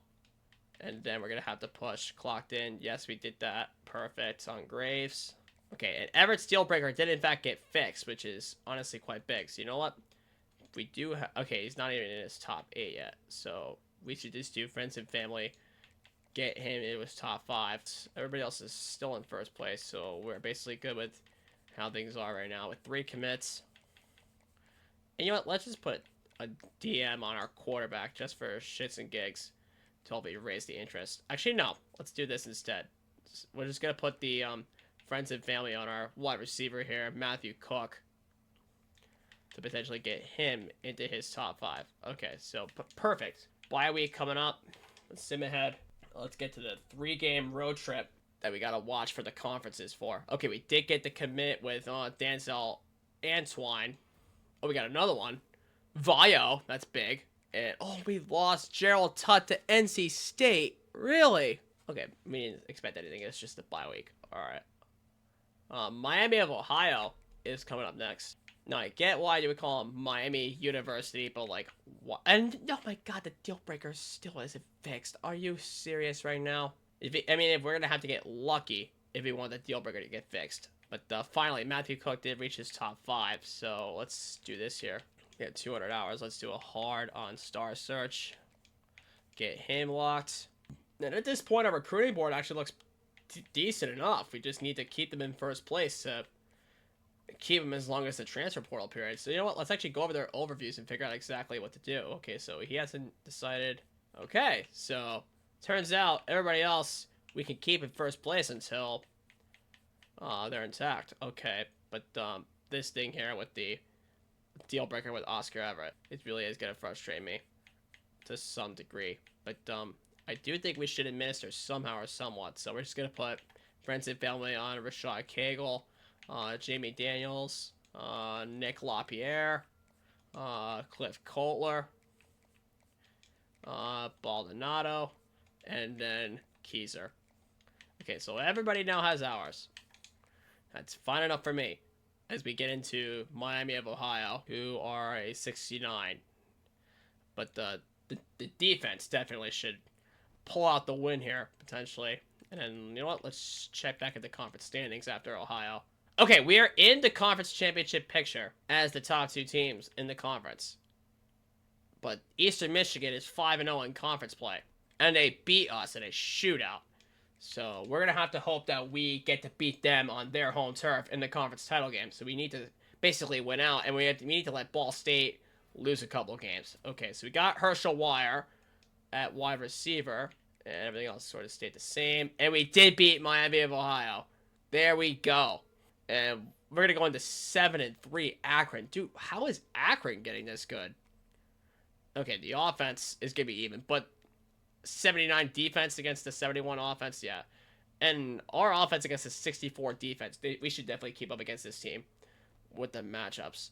But then again, let's check the recruiting board. We did get a Herschel Wire to move up the commitments list right there. And then Rashard Cagle is in his top 5, but we don't have any visits yet. So we should try and attempt to sell. So we are fine for right now. It's 65 hours. So let's actually do friends and family on Cagle.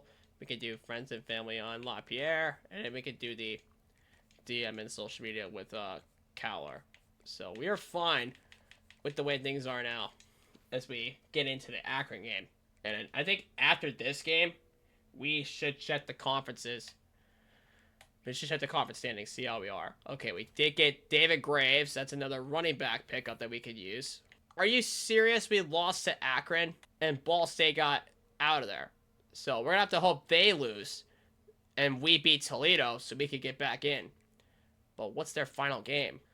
They got Miami of Ohio, but they're definitely probably going to beat them unless they actually pull something out of their ass. And then we have Toledo for the Battle of I-75, which honestly should be a tough game because Toledo is a pretty good team in the MAC conference. But let's check back at recruiting and figure some stuff out here. Okay, we did get David Graves, a running back.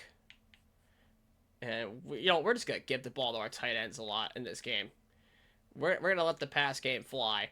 So good thing we could do that. And then Let's do a sell on Jamie Daniels. It is going to be football influencer. Team player. It was correct. I freaking knew it. I freaking knew that it was going to be team player on that one guy. That's actually a perfect sell. So let's get into Toledo. And we're going to have to hope we get double the amount of wins here.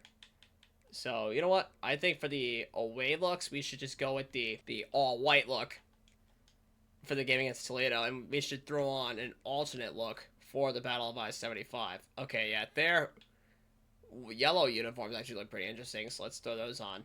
And then let's get into it.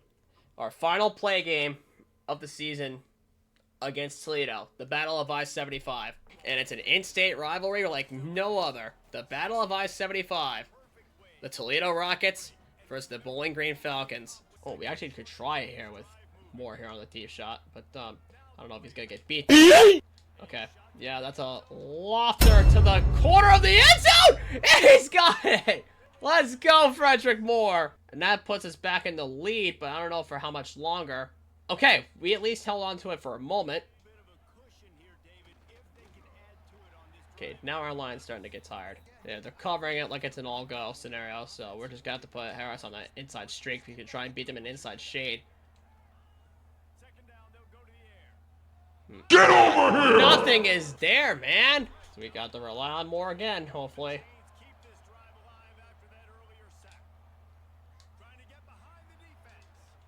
Yeah, we overthrew both guys. Yeah, it was that sack that cost us there. Fair catch it. Okay, we at least had them fair catch it, but it's a rainy day, and I don't know how it's going to hold up! And they scored a touchdown. I don't know how we can help with them playing zone a lot of times on the deep shots, but we can at least hit Harris. Just don't hesitate. Get upfield. Yeah, we can adjust Middleton to the fade, and maybe we can potentially work the drags with Harris and get our tight ends involved. Wait, did he seriously just drop that? Dude, he's got the slant on outside shade. It's not going to help at all. Well, I mean, we got to go for it here on fourth down. It's the only option we got. Okay, we got to take off with our quarterback. We at least picked it up, so that saves our drive.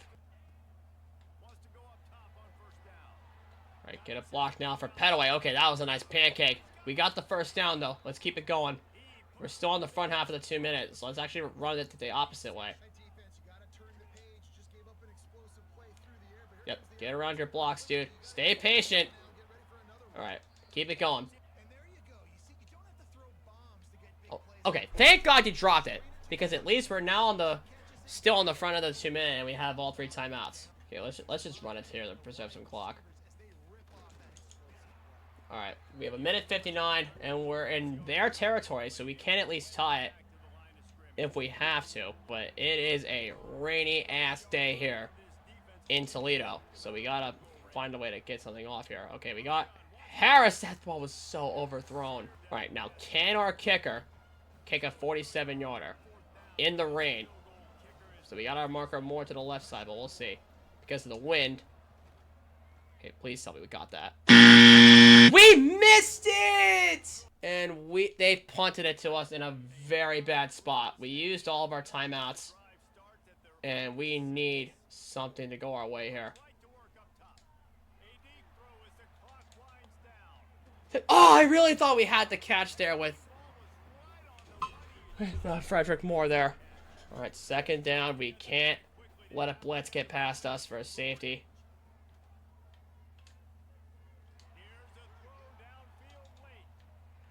Oh, dude, we're literally just chucking it up in double coverage, hoping that something will work. And they're literally playing deep coverage virtually every single time. But the problem is we can't run it because we are going to be out of bounds here. Wait, is that defensive? Yes, it is defensive. We still have a chance. Dude, we literally still have a chance here if we can get a deep shot off of Frederick Moore. All right, so we got to accept the penalty. And yeah, because of the missed field goal try, it's going to be one of our worst losses if we don't get it off in time.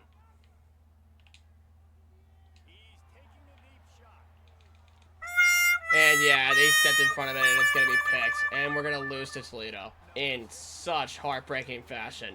But we at least had a much better season all throughout. We had at least had a 75 record going into our first bowl game of this rebuild, and we have a lot of potential in our hands. Going from a 4-8 season and now 7-5, potentially one of our biggest turnarounds. So we're gonna miss the conference championships, potentially. Oh, wait a minute! We still have a chance at the conference championship. What even happened? Did Ball State and Akron lose both of their games? Holy shit! Akron lost a game, and so did Ball State. But what settled the tiebreaker for us? It wasn't conference record. It wasn't overall record. Oh my goodness, guys. I don't know what settled the tiebreaker. Oh my god, guys. This is absolutely big. So we still have a chance to win our conference championship before our first bowl game. Let's get to the recruiting board again. But I still can't believe we have a chance at our conference championship, guys. This is absolutely big if we can win this game here against Eastern Michigan. If we win this game, we're going to be getting our revenge after what they did to us. Okay, the deal breaker was fixed, but unfortunately, we don't have any hours to put towards him until the next week. So we're going to go to the conference championship against Eastern Michigan, and we're going to have to hopefully take the MAC conference title in our first season as head coach. So let's see. Eastern Michigan, our conference championship game. Let's see our coordinators for a second. Okay, they did go up in prestige, but I think we should totally fire our defensive coordinator. But what's his trait? I forgot. Oh yeah, it was motivator, right? It was master motivator. Okay. You know what? I think we should keep him on that because our defense, despite a 79 overall rating, actually did do a lot better this year at points allowed. Okay, so we're going to go into the conference championship game against Eastern Michigan at Ford Field. So let's get it going. All right, we are in Ford Field for the MAC Conference Championship game between Eastern Michigan and our Bowling Green Falcons. In our first year in the conference championship is honestly quite huge for us, because if we can win the conference title, we'll move to a better conference with better teams potentially. Or we could stick it out in the MAC for one more year, get our revenge, and get a better season and potentially to another bowl game or even the college football playoff potentially. It would be big either way, but we're gonna give it off to Dendy here, and we got the first down, breaking tackles too. Oh yeah, Dendy's wide open on outside shade, and he's gonna break loose for a touchdown. Austin Dendy, and we got the first score of the game off of that, and we are up 7-0 still. But let's see what Cam Petaway can do here.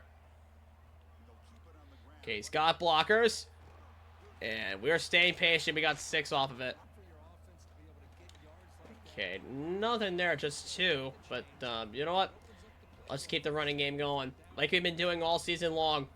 We just got to get the holes open. That's the thing, though. Okay, we got a hole there for Dendy, but it was plugged up. All right, we just got to hope the flat isn't covered up here for Middleton. He doesn't drop it. Yep, the flat isn't covered. Please hold on to it. Thank you. And no challenge either. So we got the first down, and pretty much everybody is under some type of run game here. Run protection. We are at least at 2 minutes past the first quarter, so we just got to keep the momentum going here. You know what? Let's just dump it off and hope he doesn't get picked. Oh, he stepped out of bounds, dude.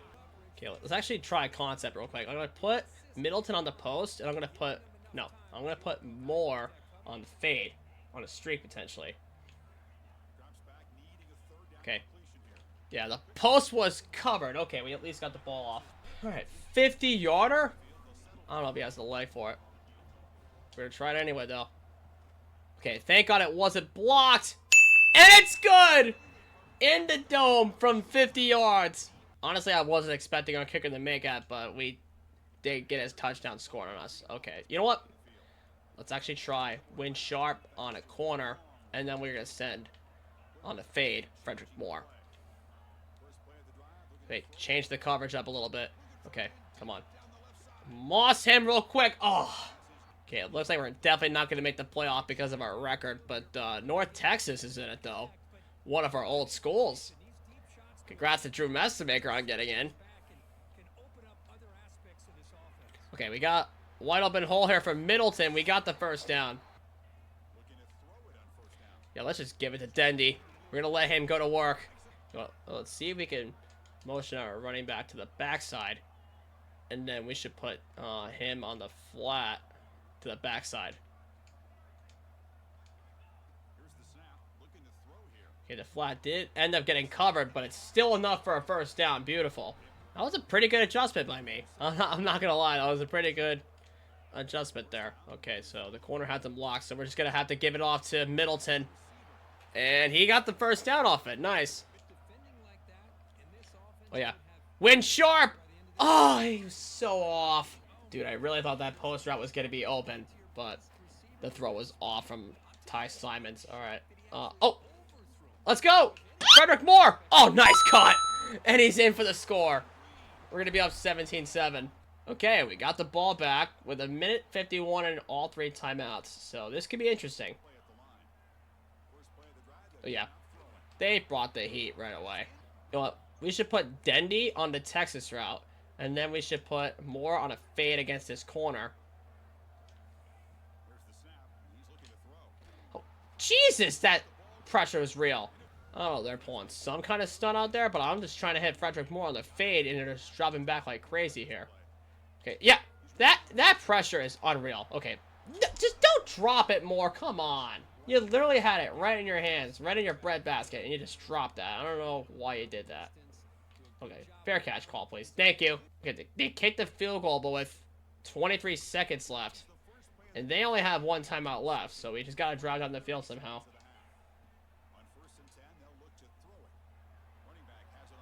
Okay, your block's off for Austin Dendy. Okay, and he's out of bounds. Seems like every time I want to hit that deep shot for Moore, the pressure just comes right away. All right, so, yeah.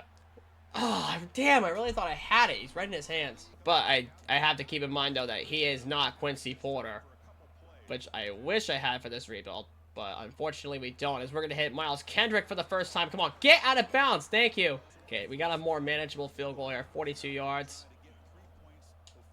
Up. And right through from 42.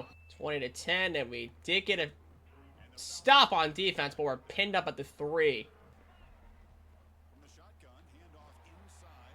There was some cut there by Dendy. Alright, seems like nobody is going to press. Interestingly enough. Alright. So we're just going to have to hopefully hit Dendy and steal it away from him. That was a beautiful catch. Yeah, he just got swallowed up. Yeah, we just got to hit the spot for Middleton, and we got 5 there. Yeah, I tried to make my reads possible, and he just got sacked right away. Well, we're going to have to punt again, even though we're up 10. No! And why did I skip that moment? Why did I skip the moment? Oh, my God. My eye was itchy, and I skipped the moment, and they scored 2 touchdowns right away. So we are going to have to drive down the field once again. Oh, I am so dumb. I skipped the moment because my finger hit the controller stick. All right, so we're going to have to hit Harris over the top, make our tight ends happy. And we're not going to run the same concept. You know, we're just going to run the wheel. They sent everybody. Oh my God! Why, Dendy? Yeah, we're just got to run it here with Simons and just don't fumble now. Come on! You've got to be kidding me. He's hurt. Who even is our backup behind him? Oh yeah, that's our true freshman, Kalu, who we recruited last season, and he's got no running lane possible. I don't know how his throwing ability is going to be, but we're just going to have to hit Dendy or Harris, whichever one's open first. Downfield, actually. Okay, yeah. They sent the blitz. Okay, yeah. Thank God they punted, but with 2:49 left, and we have all 3 timeouts, so we're going to have to drive down somehow, some way. All right. Got a hole there for Dendy. Again, with this new quarterback, I don't know how the protection is going to hold up. So we're just going to have to hit Scobie right down the field. For a first down. That's actually huge. Yeah, we're going to have to hit Dendy on the pass game here. And we got another first down. We want to get as close as we can before the back half of the 2-minute, and we have all 3 timeouts, so we want to preserve them for then. Sharp is over the top, but that throw is off. Okay, yeah, Dendy's got an open running lane. Nice. He's got a first down. Okay, injury timeout, and it's on their end. That's actually perfect. It actually saves a timeout on our end. So you know what? We're going to try the post to streak combo here with Sharp and Moore. We're going to have to see what gets open. Yep. Frederick Moore. Make the catch. Thank you. And that's the 2-minute.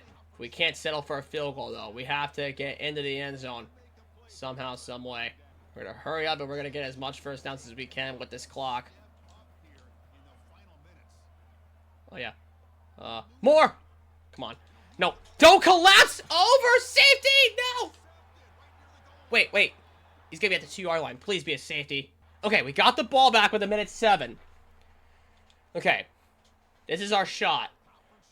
We can't choke on this opportunity. Okay, and good news is Ty Simons is back in the game. Okay, the safety collapsed. We're going to dump it down the head. Oh, wait, you're telling me he dropped that? Are you serious? Well, remember, we don't have any timeouts, so we have to use the sideline as much as we can. And just don't get dragged down from behind. Okay, so we're going to have to get upfield on this play. Oh, and just don't get sacked in the process, dude. All right, this really is our last chance here. On 4th down. I don't know if the zone's going to be covered here. All right, Harris, please make the catch. Thank you! Okay, we got the first down. We got the fresh set of downs here. This is perfect for us. Remember, this is for our conference championship. So, if we need to make any and all route adjustments possible, we're going to have to at this point, just to get downfield. As we got Harris again for another first down. And remember, they have all 3 of their timeouts. So, we have to... we have to take down as much clock as we can here and preserve ourselves any chances that we can get as Harris is over the top again, and it's 2nd and goal at the 3. You know what? Let's see. We have 13 seconds. We got to decide on a play. Let's do this one here. We're going to hope to hit Sharp here. Sharp or Harris, either or. Sharp! Please! He's in! Yes! Okay. We just got to hope that we chipped out as much as the clock.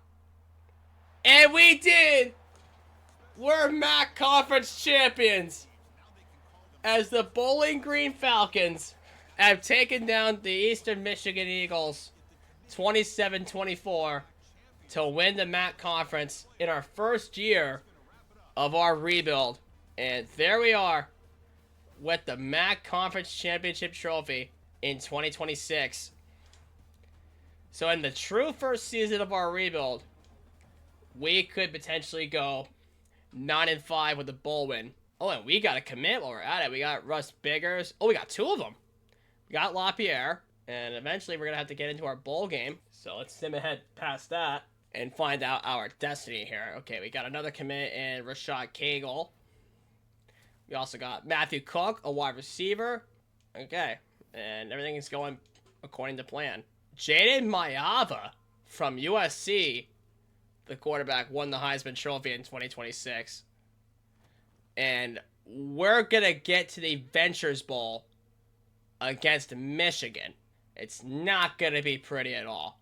An 8-4 Michigan team who is an 89 overall against a 73 overall team. This is not going to be pretty, guys. Yeah, it was a tough bowl loss, but there was no beating Michigan when we're a 73 overall team.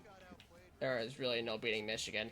Oh, you go figure the Georgia Bulldogs would somehow, some way sniff their butts into the national championship and actually win. But, huge shout out to Louisville for winning the ACC and getting the conference's 3rd seed. That's very impressive.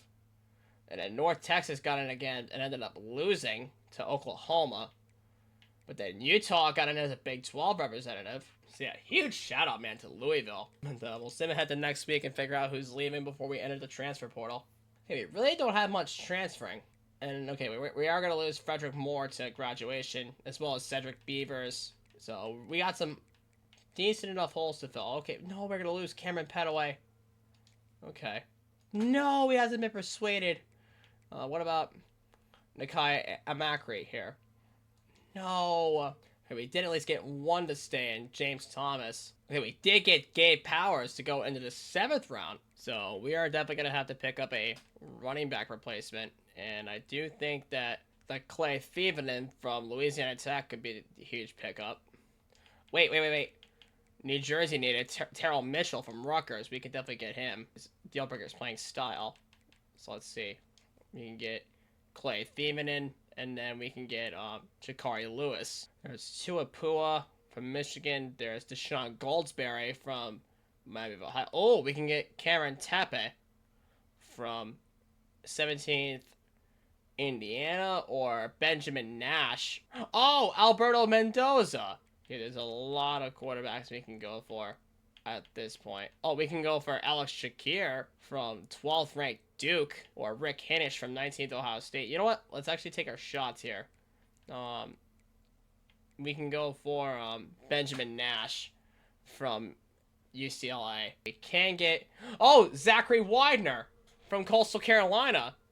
We can add him to be a key piece. And then we can get DeAndre Kraft from Georgia. And then who else can we get here? Ismail Cease from Arkansas. We got Zachary Widener. We definitely want him to be one of our number one guys. We got DeAndre Kraft, who wants playing time.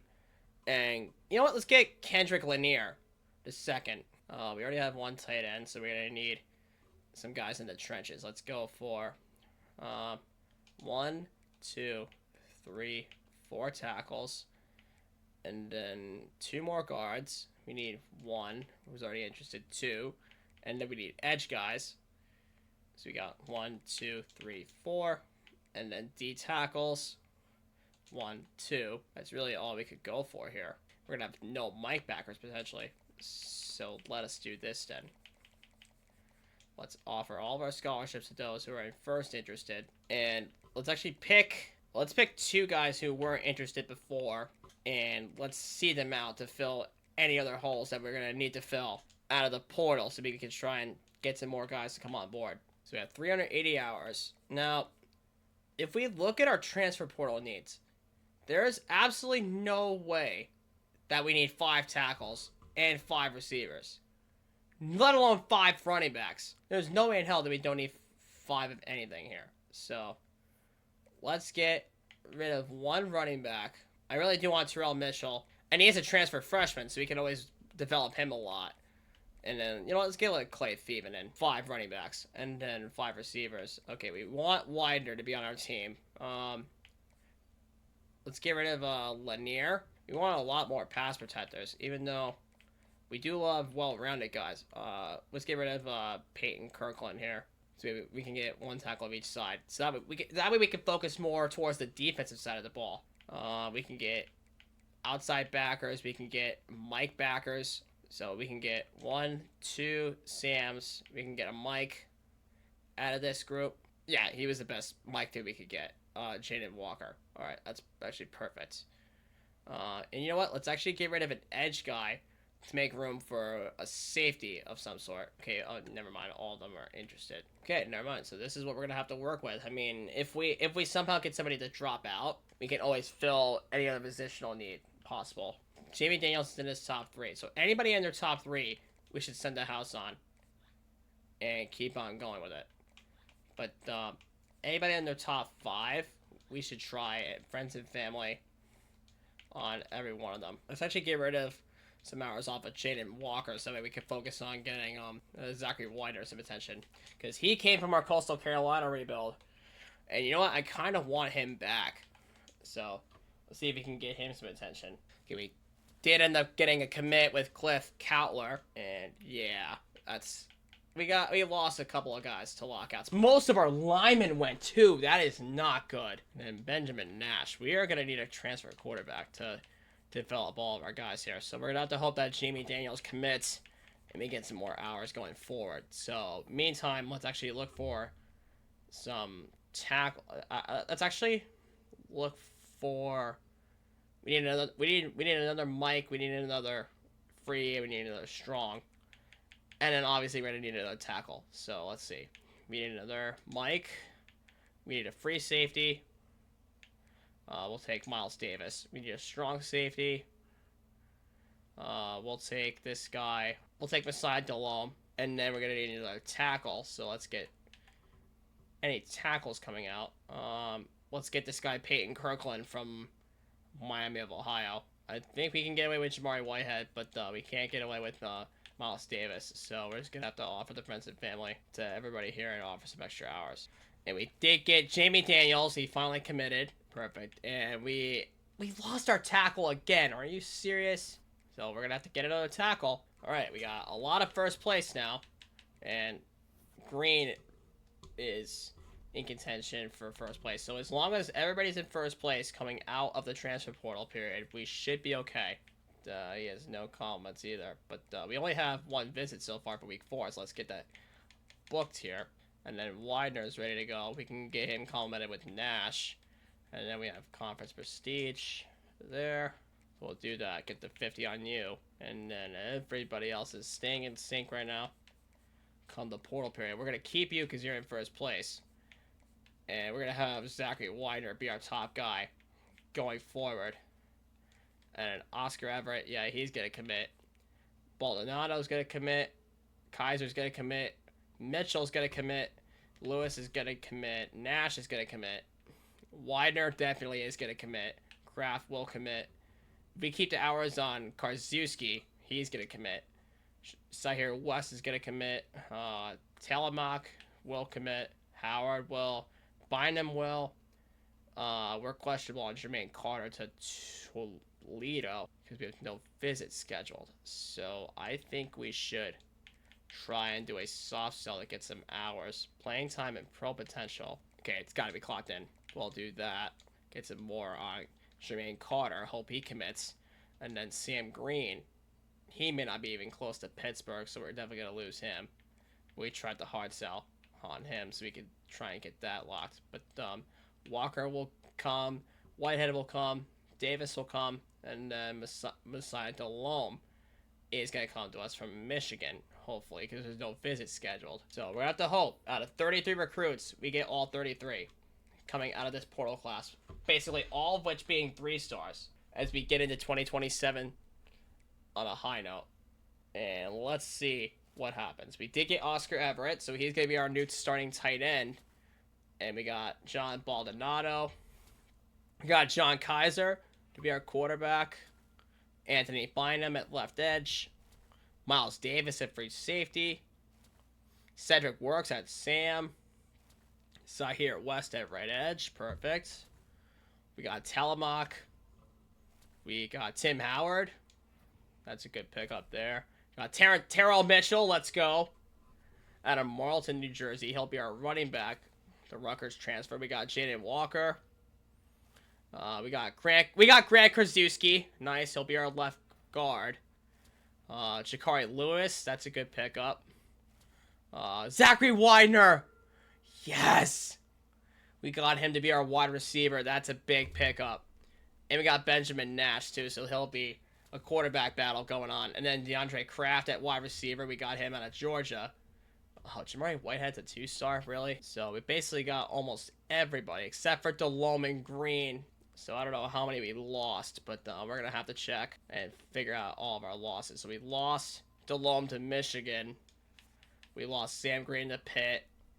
We lost Jermaine Carter to Toledo. So we really only lost 3 guys out of this whole portal class. We got 30 recruits on board. Let's check the top classes, see if we got any better from 54th. We did get 52nd in the nation from 57th. So our recruiting class actually got decently better from what that's worth. So let's do position changes. Hopefully we can balance out our offensive line. So what it looks like, Lucian Anderson will be our starting quarterback once again for his senior season. But I'm going to expect John Kaiser to hit a star development trait. He'll be the starter by his true freshman season, but we'll see. Running back, we still have Austin Dendy, but we do have Terrell Mitchell giving him some competition, as well as Jakari Lewis, David Graves, and John Baldonado. Wideouts, DeAndre Kraft, Austin Clay, Miles Kendrick, and Zachary Widener. Kraft has star development, so he'll more than likely be our starting wide receiver. And then Widener with impact and Clay with impact. They may jump up. Tight ends, we got Jacob Harris, and we also have Oscar Everett. Okay, so Miles Graham is still our highest overall defensive player at an 87. Shaden Osbury at an 83. DeAndre Kraft becomes our highest rated receiver at an 83. And then Zachary Widener, way to become the wide receiver too at an 80 overall. That's very impressive. But who won the QB job? It was Lucian Anderson. Pretty damn good stuff. And then Terrell Mitchell will work in tandem with Austin Dendy. And then wideouts, DeAndre Kraft, Zachary Widener at an 80 overall. Austin Clay still sits at a 77 overall. And then Jacob Harris will be our starting tight end at a 78 overall. Okay, and we are starting out as a 78 overall with all of our developments going into 2027, which is a huge boost if you really think about it. So let's see the schedule we have in front of us here.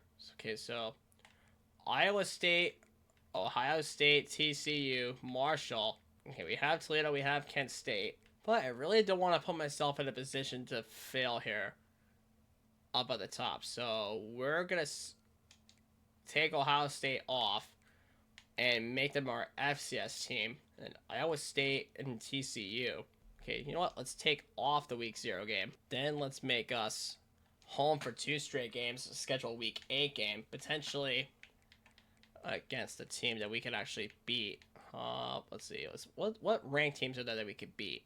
Oh yeah, we can schedule Texas Tech. We don't want to have 5 straight road games. Absolutely not. So we're just going to be home for that game. And then we'll keep TCU the way it is unless we can get something else. Oh, we could potentially beat someone like SMU. That could be a good matchup. And then we'll be home for that game. And then we'll keep Marshall. Yeah, we can keep Marshall as part of a 4-game road trip before coming home. Yeah, you know what? I think this will work. I actually kind of like that schedule. Because based on the overalls, we're matching up against top 25 teams that we could actually beat, which would boost our top 25 scenario. Then we can figure out where to go from here in terms of everything else. A little costume change. So this is day 2 of recording, basically, because I recorded this portion into midnight last night, so I needed to go to sleep. We are basically leading off in the recruiting board of 2027, and the key thing for us right now is to win in the trenches. So we need to get front 7, and we need offensive line. 3 stars, at least. Okay, that's Lane Honeycutt. Okay, Sam, another one of those. We probably won't need any more corners, but our biggest priority is getting guys in the trenches that we can fill in with whatever other guys we need. Okay, so we need 2 mics. That's another D-tackle. We can get that. Go ahead and start handing out scholarships like we usually do. We can't do anything with hours yet, so now would be a good time to start scouting all 15 guys, but I'm not sure how many hours it'll take. But the biggest priority is always the trenches, and we can fill the rest later on. We need to fill front 7 and offensive line. There you go. We got our first gem at right tackle, Damian Pack. And another one at Willbacker with Sam Mowdy. Oh, another gem at Willbacker, Joey Zuber. Okay, I think we only have to scout one more. And that is completely fine with me. Alright, so we'll leave it as is. We only have 5 hours left. So what we can do now is put all of our gems. Oh, how coincidental! 9, 10, and 11 off of our initial board were all gems. Okay, let's put Pack at the top because he was first interested. And then we can put Mowdy below him. So I would have gotten 9, 10, 11 all in a row without me even knowing. So yeah, that's our initial board of 15 guys. So we focused the recruiting board this season in the trenches. So, because our offensive line and defensive line, we're going to struggle these next couple of years, especially if we're going to lose some guys. But we are starting out as a 78 overall with an 81 overall defense, which is a huge improvement. But our offense honestly needs some help, especially in the coming years. Okay, so we have one more guy to scout, though, with 400 hours. So if he ends up becoming a bust, we're going to find out. Okay, so nobody was a bust here. Here's what we're going to do. We're going to get away with the friends and family on our gems here, and then we can send the house. No, actually, no. Let's not do that. Let's save some hours, because they're all still in their top 10 except for Mouty, so we can do that. Let's do friends and family across the board. Hopefully we have enough. Okay, we only had enough for the DM here. Okay, so... Okay, this is pretty good so far. Everybody is first and second. I'm planning on keeping the recruiting board to a minimum now, because limited to what we need, and we can fill the rest in the portal. But we're going to have to see. Okay, so the only guy that's in second right now is Geo Smith, one of our D tackles, but at least we could fill anything possible. As we're going to get into our first game against FCS East. We have to pick a game to play that's besides Kent State and Toledo, because those are the games that we are honestly going to have to keep on playing throughout the seasons as we go forward in time. And we only have 25 more hours left. So, you know what we could do? We need offensive line help. So, we're going to put the send the house on Damian Pack. Get him in his top 5 as quickly as we can. And then we'll go to the team schedule and figure out who to play besides Toledo and Kent State. So, Toledo will come first. Then comes Kent State. Now, 25th ranked SMU or 23rd ranked Texas Tech. I think that we should take the chances and face Texas Tech, because depending on how the ranks are going to look and how the overalls are going to be is if we trust the sim or not. So we'll sim ahead past FCS East and then figure out the overalls going forward and figure out the rankings going forward. Okay, and Randy Cross reached his top 5. He's the only one, and we did beat FCS East. That's a perfect start. Okay, so SMU did in fact win, and they're 24th ranked. So let's check the team's schedule and figure out how Texas Tech did. Okay, they won as well.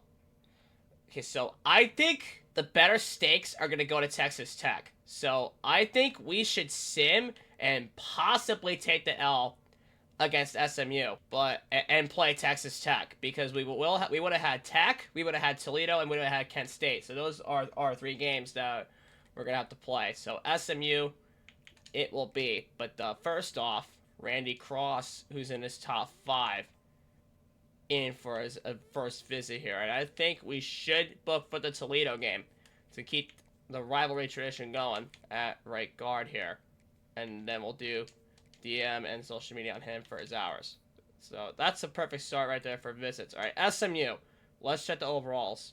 See how well they did in recruiting. Okay, it's pretty even, but our 81 defense could compete with their 84 offense, but I'm not sure how their playbook's going to be, especially at home. And I'm not sure this is not going to be easy, having to lose to SMU. But knowing that we're going to play Tech with a lot of higher stakes, it's going to be decent enough. So we may end up losing here. Oh my god!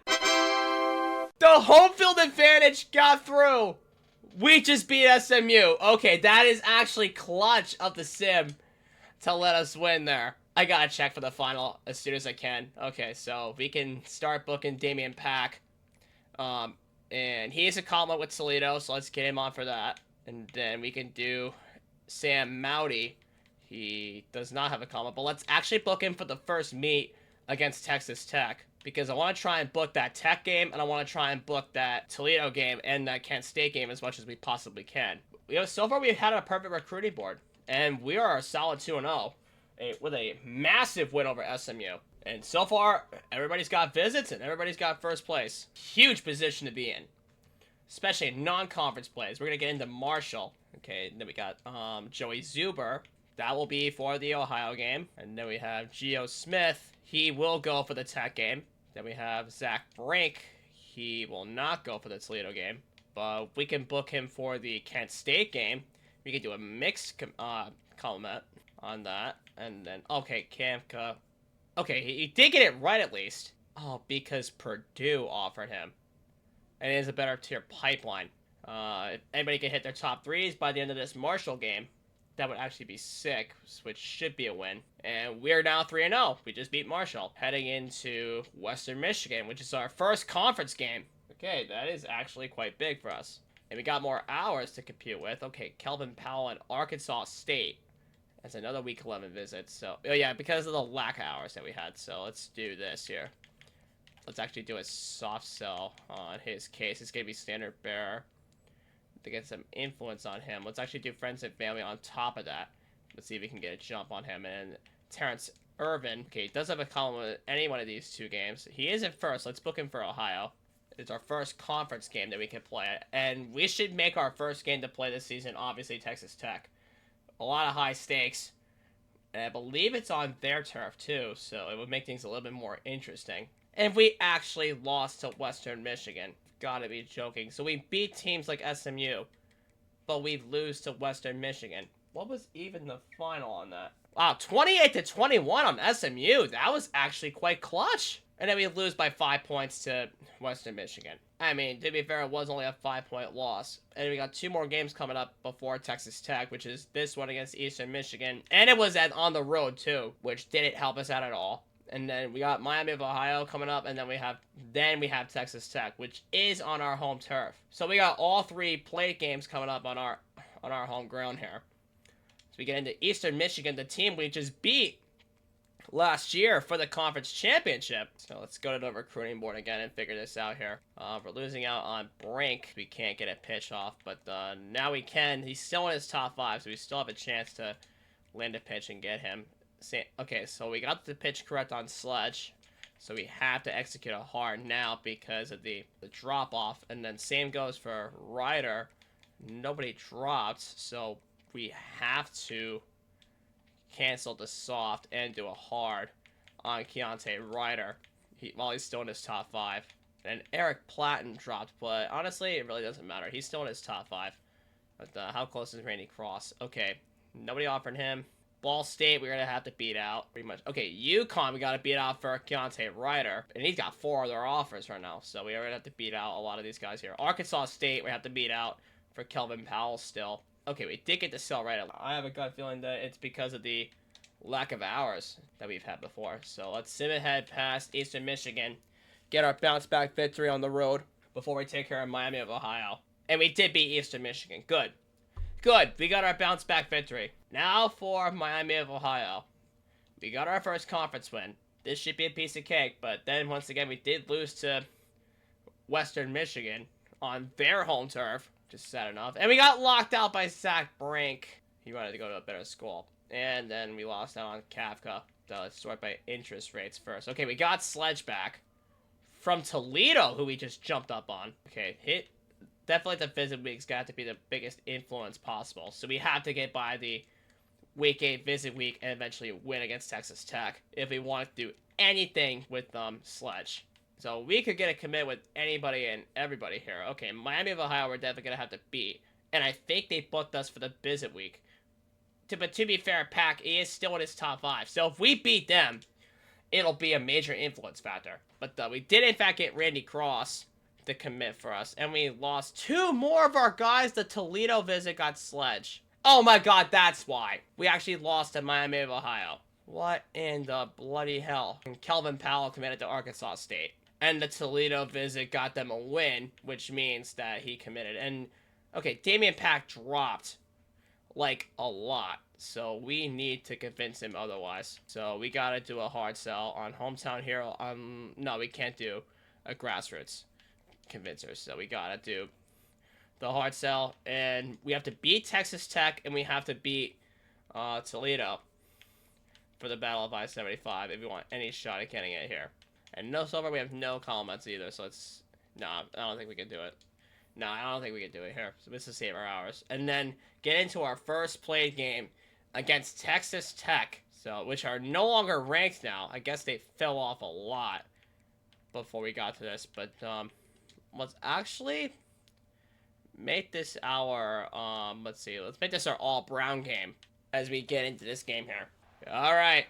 Freddie Falcon, I hope you're ready.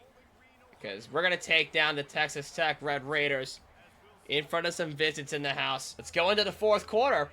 Up by 14 points.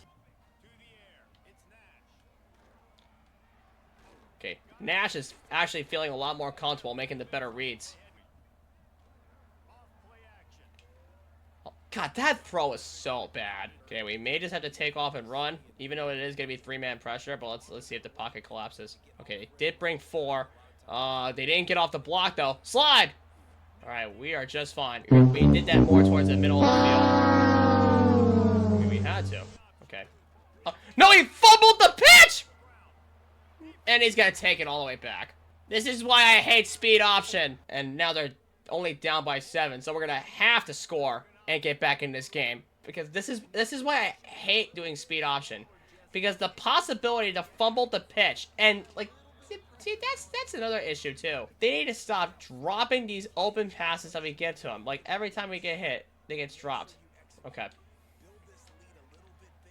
And come on, dude. You know what? I don't even know what to say at this point. Like, I can't even trust this defense. I mean, I can now, but at least Dendy's got an open running lane. And it saves our drive for us. Our running back tandem right now with Dendy and Mitchell is coming in huge. Okay. Just don't get picked off. Oh no! But that's another catch for him. We could have let's see. Let's make the. Oh no! He got bumped into! Come on! That should be PI! Okay, we at least got the ball back. But dude, y'all saw that, right? He literally got bumped into by the safety, interfering with his route. Like, I don't understand a lot of times why they don't call pass interference calls anymore. Like, this is just really stupid. We're gonna have to hope our backs get into open space here. And he's not gonna do it here, so we're gonna have to throw for it. Yeah, they got the read off with. Oh, he was interfered with! These refs do not know how to call penalties to save their life. Okay, get there. Okay, let them call a fair catch. If they go for the 2 and the win, I swear. Oh my god! We're gonna beat Texas Tech! A clutch pull through by our defense preserves our 7-point lead in the biggest spot possible. And we're gonna beat Tech 24-17. And that honestly was a huge win that we ever so desperately needed. Coming in a big spot like that and beat Tech, that's absolutely big. And our next game coming up is going to be even bigger with the Toledo game. So I gotta hope with that win, it'll give us a lot more commits on board. It did not. Are you serious? We just beat Texas Tech. What else do you want? Okay, let's go to the conference standings for a second. Yeah, because of our conference record, Ohio and Ball State are, like, up there. So we need to beat both of them to have them drop down. And at this point, we need to beat Toledo. And obviously, we need to beat Kent State. But to be frank with you, to be honest, this is going to be another pain in the ass game to deal with because we lost to Toledo last year. Wait, it's his visit week this week. So if we get enough influence, we can actually lock down Damian Pack. And if we get the win here, that's, okay, this will be a huge visit week for him. If we get the win plus the compliment, it would be huge for him. It would be absolutely big if we could just land him. For a lot of our guys, actually, it would be a big week. I don't know who else has the Toledo game. Damian Pack has the Toledo game, but I don't know who else has it, though. We can't do any more for the Toledo game. I think he's the only one on board because it'll be lost. So it'll be tough, but I hope that rivalry game gives them enough influence with all the hard cells intact so we can try and at least get the win here. So I think for the Battle of I-75, we should do the orange alternates against Toledo and their all-white look. We should do the orange look with the orange pants. That way we have a full unitard matchup going for the Battle of I-75. That would be a really creative uniform matchup.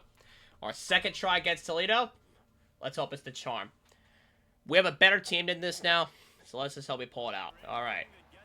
Toledo, we lost 2 conference games before. We can't lose anymore. We have to beat Toledo. We have to beat any other conference game we get.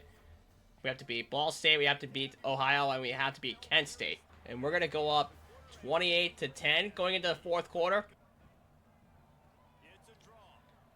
Another big run for Mitchell. Another first down. I swear, man, if we could get up there yards per carry by a lot and get more, like, rushing touchdowns, a lot more receptions, receiving touchdowns. If we utilize our running backs a lot more than we do, then we should be in good contention to have any one of our running backs win the Heisman, which is our goal for our side quest. On 3rd down and 3, we're gonna have to hope to follow our pulling guard here against this D lineman here.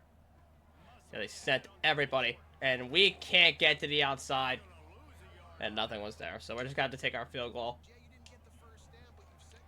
Easy kick. We're gonna be up 31-10 now. And they still didn't score! And it's a big hole there for Dendy to pick up another first down. I don't even know how many first downs we have right now. We definitely have like over 24, 25 first downs or something like that. I mean, I get that we're giving the ball a lot to our running backs and letting them go to work, but it's just like ridiculous how our offensive line still needs to get better, especially in pass protection. And we're giving it to Dendy for yet another first down. Yeah, I just saw it. 23 first downs compared to their 8 is ridiculous. And if we pick up our last first down, it should be ball game over. Yeah, Kendrick tried to make a move, but didn't get one. Alright, get out into open space, Mitchell. He got another one! 24 first downs. 10 minutes and 54 seconds of possession. Yeah, time of possession can definitely kill your team. Get to the outside, Mitchell! You're so open. Way to stay patient in the backfield. Okay, I see it now. It's Terrell Mitchell. I've been calling him Terrence Mitchell this whole time, and I just don't even know. I do apologize for actually botching that name all this time. So now I know it's Terrence Mitchell and Austin Dendy. Yep, right there. No, why do I keep saying Terrence Mitchell? I gotta say it's Terrell Mitchell. Like, it's gonna be so confusing to actually mix that up. As we're gonna give it to Dendy for another first and goal. And possibly one last touchdown by our running backs to ice this game. No, we're not gonna get it that time. You know what, we're not gonna get it there. We'll run it out of an empty set. We will put Mitchell on a slant to get him more open, and then we'll put Kraft on an in. We'll combine that route. Oh, yeah. Dude! Yeah, no hole was open there for Dendy. We're just gonna have to kick our field goal. You know what? Let's let the clock wind down. We'll select it at like 15. No, we'll select it at 10, and then we'll kick it with like 3 seconds left. Alright, we will call the play like right here. And yet there's still 1 second left. But still gonna be ball game over. We win our second take for the Battle of I-75 against Toledo. And we get our first rivalry win of the season. So hopefully we can beat out our other MAC conference opponents. 4 more games left. We have Ball State, Ohio, Kent State, and Akron. And we need to win all 4 of those games to be at least be in contention for the conference title. Because if we look at the conference standings right now, you'll see that Ohio and Ball State and Akron are all at the top. So if we could beat them, that would lower their standings by a lot, especially Akron and Ball State. And we're going to have to hope that Ohio loses to at least get a shot at the conference title. So we need to win out at every single game up until Kent State, which is our last game of the year. And we did get the commit with Damian Pack. Our gem at right tackle has come home. Oh, we got another one. Sam Mowdy. That's another gem pickup. And we got Geo Smith. Joey Zuber is still in his top 3. So we got 2 gems out of that. And with that win, we are now bowl eligible as we get into Akron, who is 7-2, but yet a 64 overall team. So we're going to have to play our best because we've been upset by a 65+ overall team before. So we'll actually move our gems up to the top of our board. And then we have Zuber still to commit. But Ben Mendez to Mississippi State. It's because of the lack of hours. And then what's going on with Eric Patton here? Okay, Ball State. Yeah, I think we're going to lose him. So let's just save hours and move on. But Deontay Ship we can convert. To try and land him. We can convert Terrence Irvin. Okay, so this is the Terrence I'm speaking of. Terrence Irvin, not Terrence Mitchell. That is the Terrence I'm speaking of here. Okay, so we have 100 hours left with 10 recruits to go. So, you know what?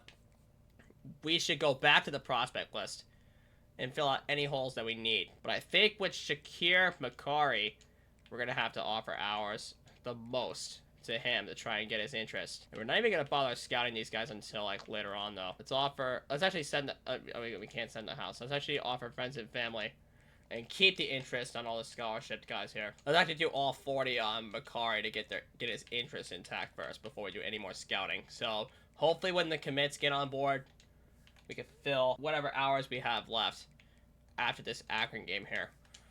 So we just gotta cross our hearts, hope, and pray that we could beat Akron. We lost Ryder, but tell me we lost to...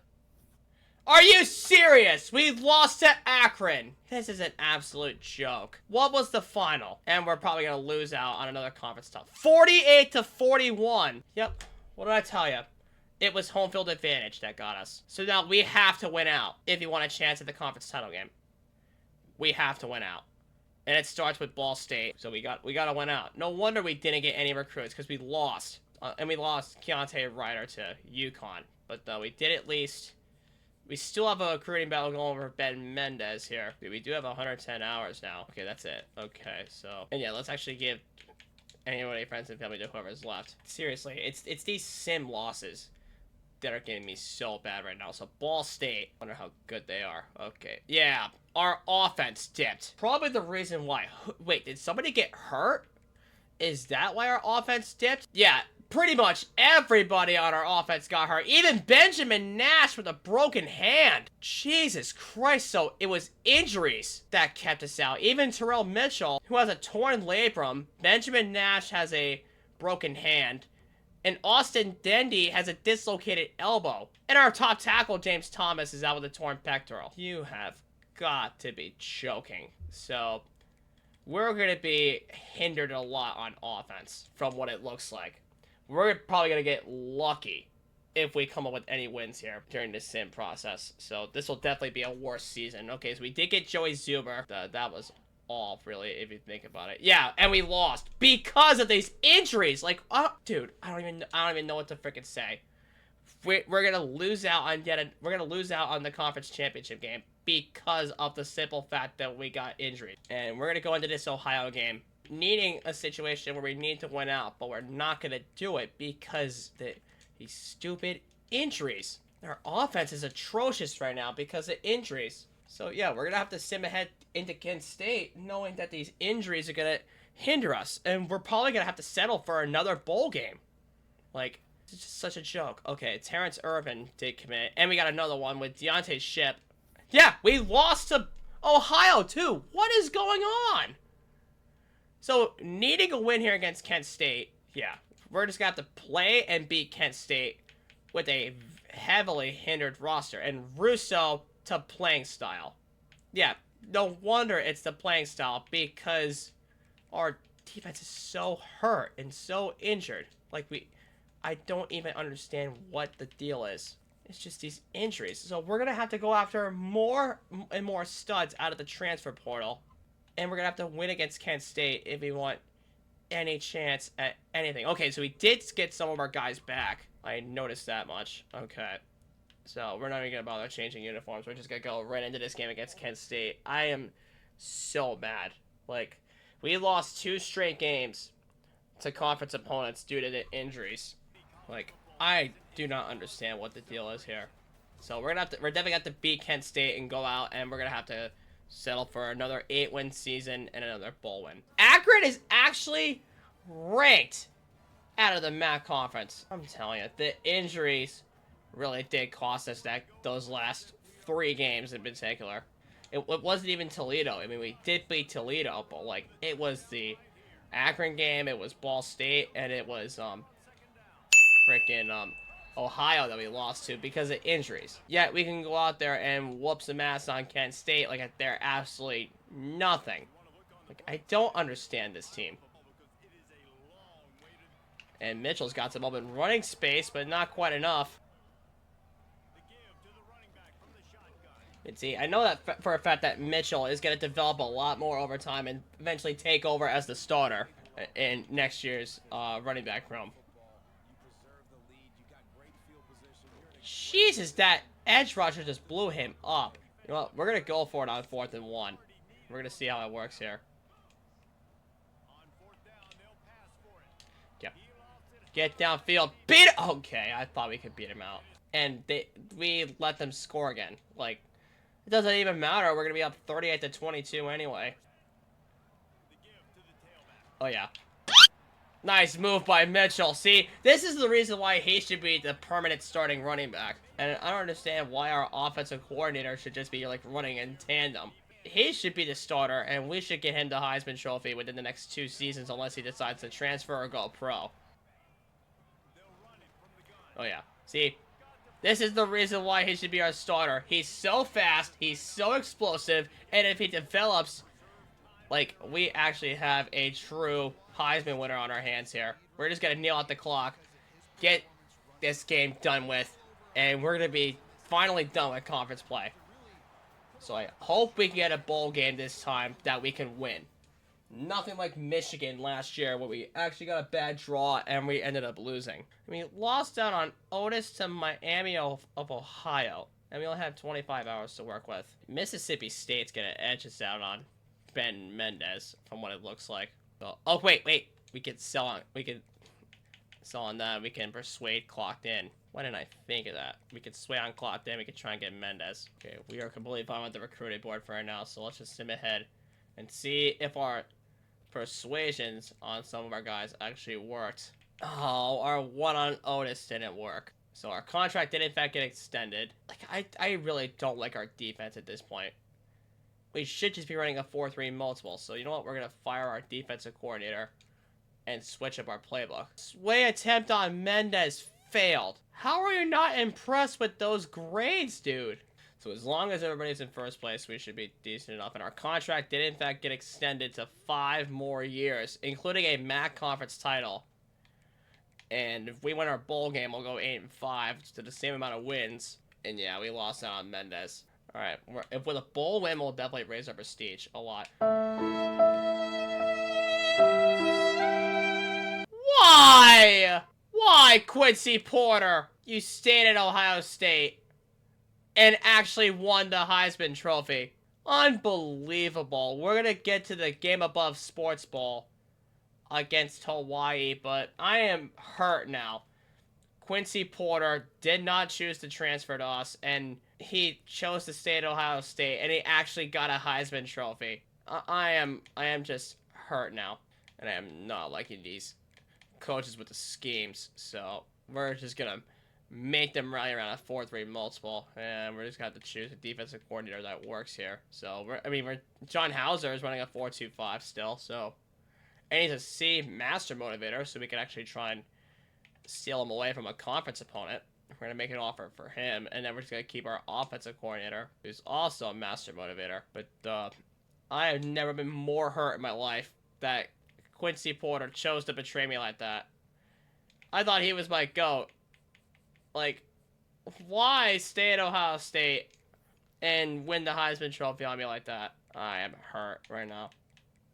Well, we can always take our anger out in the GameAbove Sports Bowl against Hawaii, and we should just take our anger out. We lost multiple guys due to injuries mid-season, so this is a good place to take our anger out. We're back here at Ford Field for the GameAbove Sports Bowl. Let's just take our anger out, shall we? Gotta watch that high safety and what he's covering. Nope. Dude! Why did the quarterback just freeze up? I couldn't even move with him. Ball back again. And they scored again! Dude, what is with our defense? Time of possession is killing us right now with this defense. Like, we can't even move with our quarterback either. Like, this is atrocious. This is why whenever I jump in, we do pretty good. But then, whenever Sims come in, it ends up being badly for any one of our teams here. I just don't understand it at this point.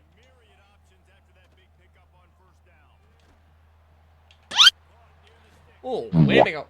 And he fumbled! And make the tackle.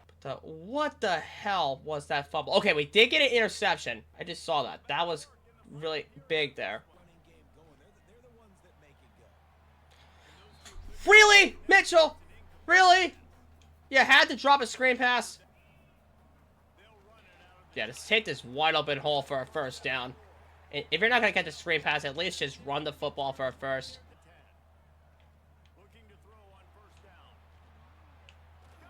Yeah, come on, Kraft. Get upfield for the first. Starting to take notice of our 5-man formation setup here. Just don't drop any passes from now on, dude.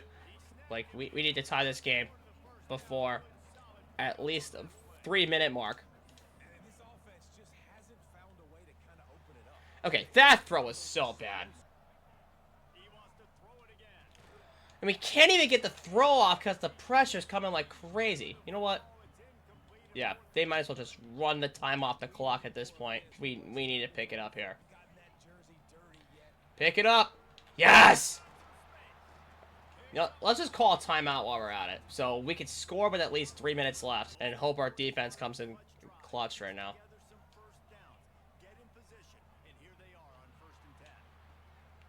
Beautiful ball. And Clay!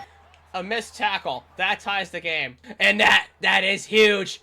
That is huge, boys. All right, 2:37. We did get the ball back on the front end of the 2-minute with 2 timeouts. So we can actually preserve a lot of clock if we have to. Okay. He threw it on the dot, and he just turned it over.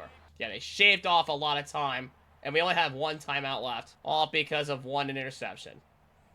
That's a bad look for our quarterback right now. So we're going to have to drive down the field, potentially run the same concept over and over and over again. But it's going to work, even if it's against cover 6. Oh, why did you throw it off of our O-lineman's helmet? Dude, our IQ, man, is not it. But at least we can hit Mitchell. That's a first down. Keep the clock going. Keep the clock moving. We don't have much time. Why are we letting them get set? Okay. Oh! Way to hang on! Keep it going. Keep it going. Curl flat. Okay, way to hang on. Keep it going. 42 seconds. Same thing. As long as we can make up our mind when it comes to the play. Okay, yeah. Dude! What was that throw? I mean, we're in range, so we can't kick a field goal to tie it if we have to. But we have 1 timeout. We obviously want the win. And that's what Dendy's going to help us get here. Okay, 28 seconds. First down. We should run the snag if we get any of the slants open. Yeah. Let's go. Get out of bounds. That saves a timeout. Okay. No. Let's actually put Mitchell on the Texas route to hopefully have him get open. Okay. Right there. Mitchell! Yes! With 1 timeout left on D, we got to go to work. Let's go! We got ourselves a bowl win. We're going to beat Hawaii 28-24, and we just hopefully have raised our prestige with a bowl win. So we can definitely get some better recruits now. Oh my God! Thank you, Georgia Bulldogs! I was going to say, Georgia just knocked off Ohio State to win the national championship. I think that is honestly what Quincy Porter gets. Like, for not choosing to come to us. That honestly what Quincy Porter gets. I hate to trash talk Quincy Porter, but like why? Why would you betray me like that and just win the Heisman on me and show me what for? Like, I don't understand that. Still at a 1.5 star prestige. I thought it would raise our prestige a little bit, but it turns out it didn't. Okay, so we're not even gonna scout these guys here. So we won't know if their gems are busted until later on. So we're gonna have to go after some franchise piece of QB. So we'll do the same thing down the board. So we have 345 hours left. So let's sort by interest rates and scroll past all the first interested guys and then off our friends and family. We should have enough for Alani Cook. Yep, we do have enough. Okay, so we have friends and family on everybody here, except for all the first interested guys who all have visits, and 4 of which have compliments. So let's go to the draft results real quick and see that. Yep, Miles Graham, round 5 of the NFL draft. So he must have had a great combine. Okay, we are in pretty good shape here with pretty much everybody rising up in interest because of the scholarships. Because all we need to do is get these guys in first place. I mean, if we can get a full board at 35 come the transfer portal, that would absolutely be nuts for us to have. Oh, we're losing out on Dontrell Wooden to Michigan and Tulsa. Some chance pull out a miracle by any means. We've had all 35 recruits on the board the entire time, which was a bit of luck, but we'll see what happens. Okay, we got Marquise Ahmed, our tight end. Perfect.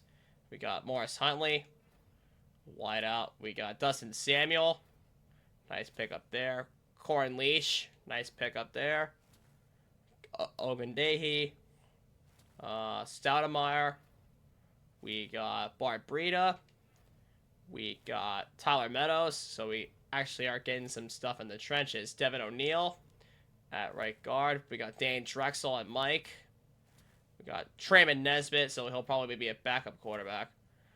We got Ezzy at will linebacker. That's a good defensive pickup. We got Doug Webb. We got Bryce Vildor. We got Gregory Arma at running back out of Wisconsin, so that was a huge pickup. So we have another 2-star Spencer Floyd. We got Steve McCormick. We got Shakir Makari, right tackle. Steve Blunt, a wide receiver. That's a huge pickup there. We got our kicker. So we got something there. We got Tim Carpenter. He'll probably be the starter. That's a big pickup there. Amani Higgins at right guard. So we basically almost got a full board. We gotta figure this out. Who did we end up losing, and what's our recruiting class gonna be like? Okay, we lost Alani Cook to Maryland. We lost Javon Clark to Indiana. We lost Elijah King to Middle Tennessee. Wooden to Michigan. Buchanan to Army. We lost Kenyon Massey to Temple, but we did get 29 out of 35. And we're still getting better. We're still the best recruiting class out of the MAC. 50th ranked. Okay, so every year, we're getting better in terms of the recruiting class. So that's honestly a very good sign. Because if things go according to plan and we win another conference championship, we should just ride it out. And it looks like Carpenter is, in fact, going to be the starting quarterback. We could just convince Benjamin Nass to transfer out. And then let Ty Simons do his thing here. And then we still have Dendy and Mitchell. We got Shakari Lewis still. We got Arma, who could level up, but he has normal development. So I don't know how things will go here. We got Kraft at an 83 with star development still. We got Austin Clay, Miles Kendrick. Finally, let's check tight ends. We got Scobie at a 77. We did get Marquise Ahmed, who could potentially be the starting tight end with star development traits. Miles Kendrick upgraded his depth trait, so he'll probably be a star developer or an impact developer. We'll see. Yeah, he got impact, and he leveled up to an 83, while DeAndre Kraft leveled up to an 87, and Terrell Mitchell won the starting running back job at an 83 overall. Very, very sick. So, who's our starting quarterback? It's still Benjamin Nash. And then Trayman Nesbitt leveled up to a 79 overall. Are you freaking kidding me? So that was a waste of a transfer in Tim Carpenter. That is just unreal. So we're going to have to force him to transfer out. And then running backs, we got... Okay, yeah, we're definitely going to let Denny transfer out. And it's obvious that Terrell Mitchell has the better stats. We already seen it on the field. Shakari Lewis at an 80. Arma went up to a 79. So you know what? If we let Dendy transfer out, we could potentially let Arma take over for some ranks eventually. Wide receiver, Kraft, Clay, and Kendrick. And then tight end, Scobie won the job. And then let's go to the schedule for 2028 as we do another year of this rebuild here. Okay, so we have South Alabama, FCS, Minnesota. Okay, Toledo. But surprisingly enough, we don't have Kent State. So we got to find somehow, some way that we can get a decent enough rivalry game. So you know what? We're going to book our non-conference games to be top 25 scheduled games that we can win against. Okay, we could beat Houston. We could beat... let's actually go up against Belichick in North Carolina. And then FCS East, let's actually do instead of them, we should do Mestamaker in North Texas. Yeah, let's do Mestamaker in North Texas. We'll be at North Carolina. Yeah, we'll be at North Carolina. We'll be home for North Texas. We'll be at Houston, at Ohio, and then we'll be fine for the rest of the conference games. And we get to pick 2 of these. So I think we should play North Carolina. We'll be home for Mestamaker in North Texas. We can try and sim that, and then we can play at Houston before we play Toledo, and the rest will be history. So yeah, that's going to be the game plan. We'll set up the recruiting board, and then we'll go from there. We still have 500 hours, and we still can only go after 3 stars from what it looks like. So wait. Can we chase after some 4 stars, though? Okay, we did get Gideon Ybarra to be interested. So hold on. Let's see if we can book them all in batches. Okay, corner. We don't need a tight end, but we do need a wideout. So we'll favorite these guys here. And then let's go back to the prospect list and try and sort out some 3 stars that we can fill. Oh! We haven't gotten auto commit off rip for a long time. Nick Claybrooks has officially committed off rip. Wow. I haven't gotten a verbal commit off rip in a long time doing this series. I think the last one was for North Texas. That was actually quite huge that we ended up getting that. So we're already going to be the #1 ranked recruiting class.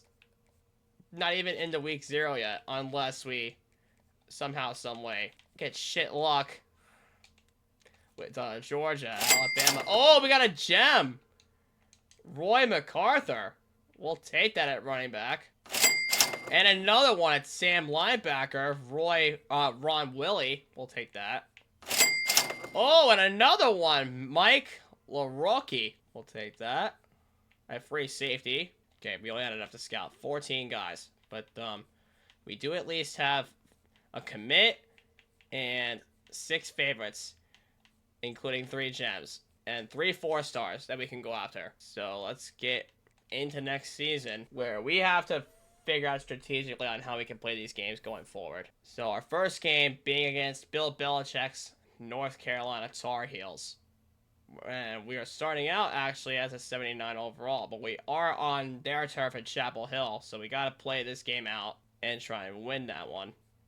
Okay, we are losing out a bit on Ibarra, but we're at least not losing to Georgia. So we'll send the house on all of our 4 stars, and then we can get away with friends and family on some of our 3-star gems. Okay, and then we can use this time here to finish scouting these guys. That is, if we can. Hey, another gem. Kyle Cure at will linebacker. Okay, so we're actually picking up some solid defensive pieces. We only have enough for 1 more guy. Please be a gem. Ah, okay. Okay, so we're fine with the recruiting board the way it is for right now. So North Carolina is our first game that we're going to play. So let's get into 2028. Hopefully on a positive note. All right. We are in Chapel Hill against Belichick. We got to take on his team, just like we have once in the playoffs. We're going to be up 26-10 on the Tar Heels going into the 4th quarter. So we're showing out in this game. It was an all-around offensive team effort, but yet the stadium pulse is still going. Yeah, wow, way to follow your blockers, Jakari Lewis, and he's got a first down. See, this is what can kill basically any team. Time of possession. You find a tight end, Scobie open, pick up some yards if we have to, run it on 2nd down if need be to the weak side, like we're doing here. Yeah, trust your blockers. Oh my God, that was actually a great run for Jakari Lewis, and a great job by our line. See, this is what actually wins us football games right here. Win in the trenches. We needed help in the trenches, especially on the offensive front. Because if we didn't get help in the trenches, we're never going to win football games, especially those that are really tight situations like this one. And now Lewis is hurt. Yeah, you know what? Because Jakari Lewis is hurt, I don't trust it. So we're at the 1-yard line, so we'll see how close we are. So you know what? Let's go QB sneak. Let's see how close we are. Okay, so we're at the 1-yard line. And oh yeah, that's Arma, our transfer out of Wisconsin. We can try and... Oh yeah, never mind. Let's actually put Lewis back in again, and we'll run goal line. And yeah, we are a little bit closer. And then we have Arma as our back, so we can try and shift it over. Okay, we got absolutely nothing there. And he got in the end zone. Dude, our running backs are getting a lot of love right now. And we're basically just going to end this game against Belichick. We literally ran them out of Chapel Hill. And we're going to pick up another first down with Jakari Lewis. Okay, he did in fact get out there. But we can now at least sort of be creative and play around a little bit with our offensive scheme. Yeah, except for that play. We got to get rid of it. Okay, we can hit Kraft on the screen pass there, but it's not enough. So, you know what? Let's actually punt it for shits and gigs. We can try and pin him up in a really bad spot here. Okay, that could probably never be a better punt. Okay, we are at the 10-yard line, and it'll be too little, too late for the Tar Heels. They did in fact score, but it was too late. So we're going to run out the football one more time, run out the clock, and beat Bill Belichick 33-16 in a dominating win for Bowling Green to go 1-0. All right, that was a huge win for us right there. So let's zip ahead, get to North Texas next. Okay, so two of our 4 stars are interested now. Okay, 23rd ranked North Texas Mean Green. And Drew Messamaker potentially in his final season with the Mean Green. So this will be a very close game here. But we do have to play the game against Toledo, so we have to consider home field advantage. We also have to consider everything else in between. Keying our target priority on our 4 stars. So we'll zip ahead past North Texas. But if we can beat the Tar Heels, we can basically beat anybody. Yeah, Messamaker threw on us. We lost to North Texas, but 18th ranked Houston, so they did in fact jump up. So let's check the final on that game. Okay, it actually was pretty close, 14-10. Okay, so it was actually a decently close game against North Texas. Well, we're gonna play against Houston in another road test as part of a ranked program. So our gem Ron Willie here is ready to go, and we'll start the Toledo game with all the visits possible. And we're not going to offer anything else until anybody else drops. So we're going to play the Houston game. And then we're just going to wait it out and sim until Toledo. Which, again, this is a team that we can honestly beat. Damn, I really thought Messamaker would have dotted us up. But it turns out he didn't. But going into Houston, this should be fun.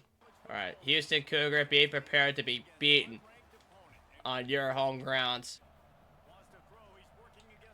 Just hit Lewis out of the flat. Oh, nice double cut. But, yeah, you know what? Let it run down. We'll get the ball back in the second half, and we'll just do our magic then. And that's exactly what happens. God, why did I even throw that? Okay, they sent the blitz. So why not just hit Lewis?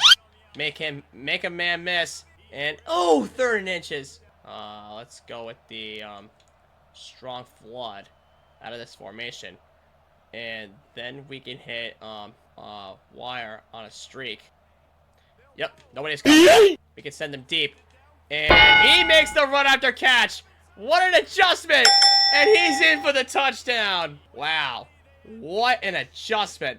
That was actually a smart adjustment by me to go up 21-0 on Houston of all teams.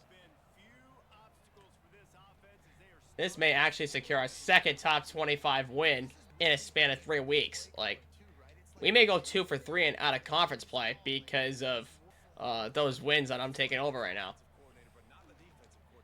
Yeah, just hit the receiver. Even though it was a bad throw for Miles Kendrick, we're still getting upfield and we got the first. Yeah, that's a good read option for Benjamin Nash. That burst of speed gets his 8th there. And Lewis bounces off another tackler. He's got the first down. Yeah, Scobie. Oh, I got the hand in there. All right, well, that's fine. It's still second down. We can work off of something here. Oh, the D-line got out so quick.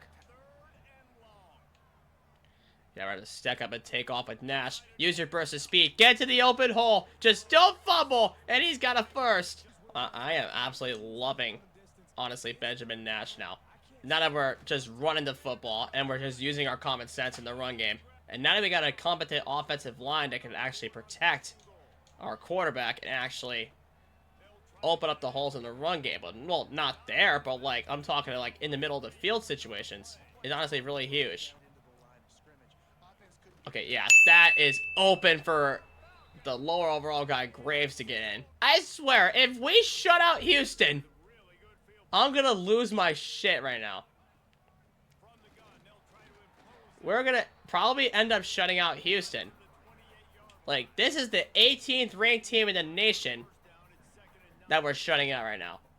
How embarrassing is it for them? We're gonna dump it off and get 1 yard there.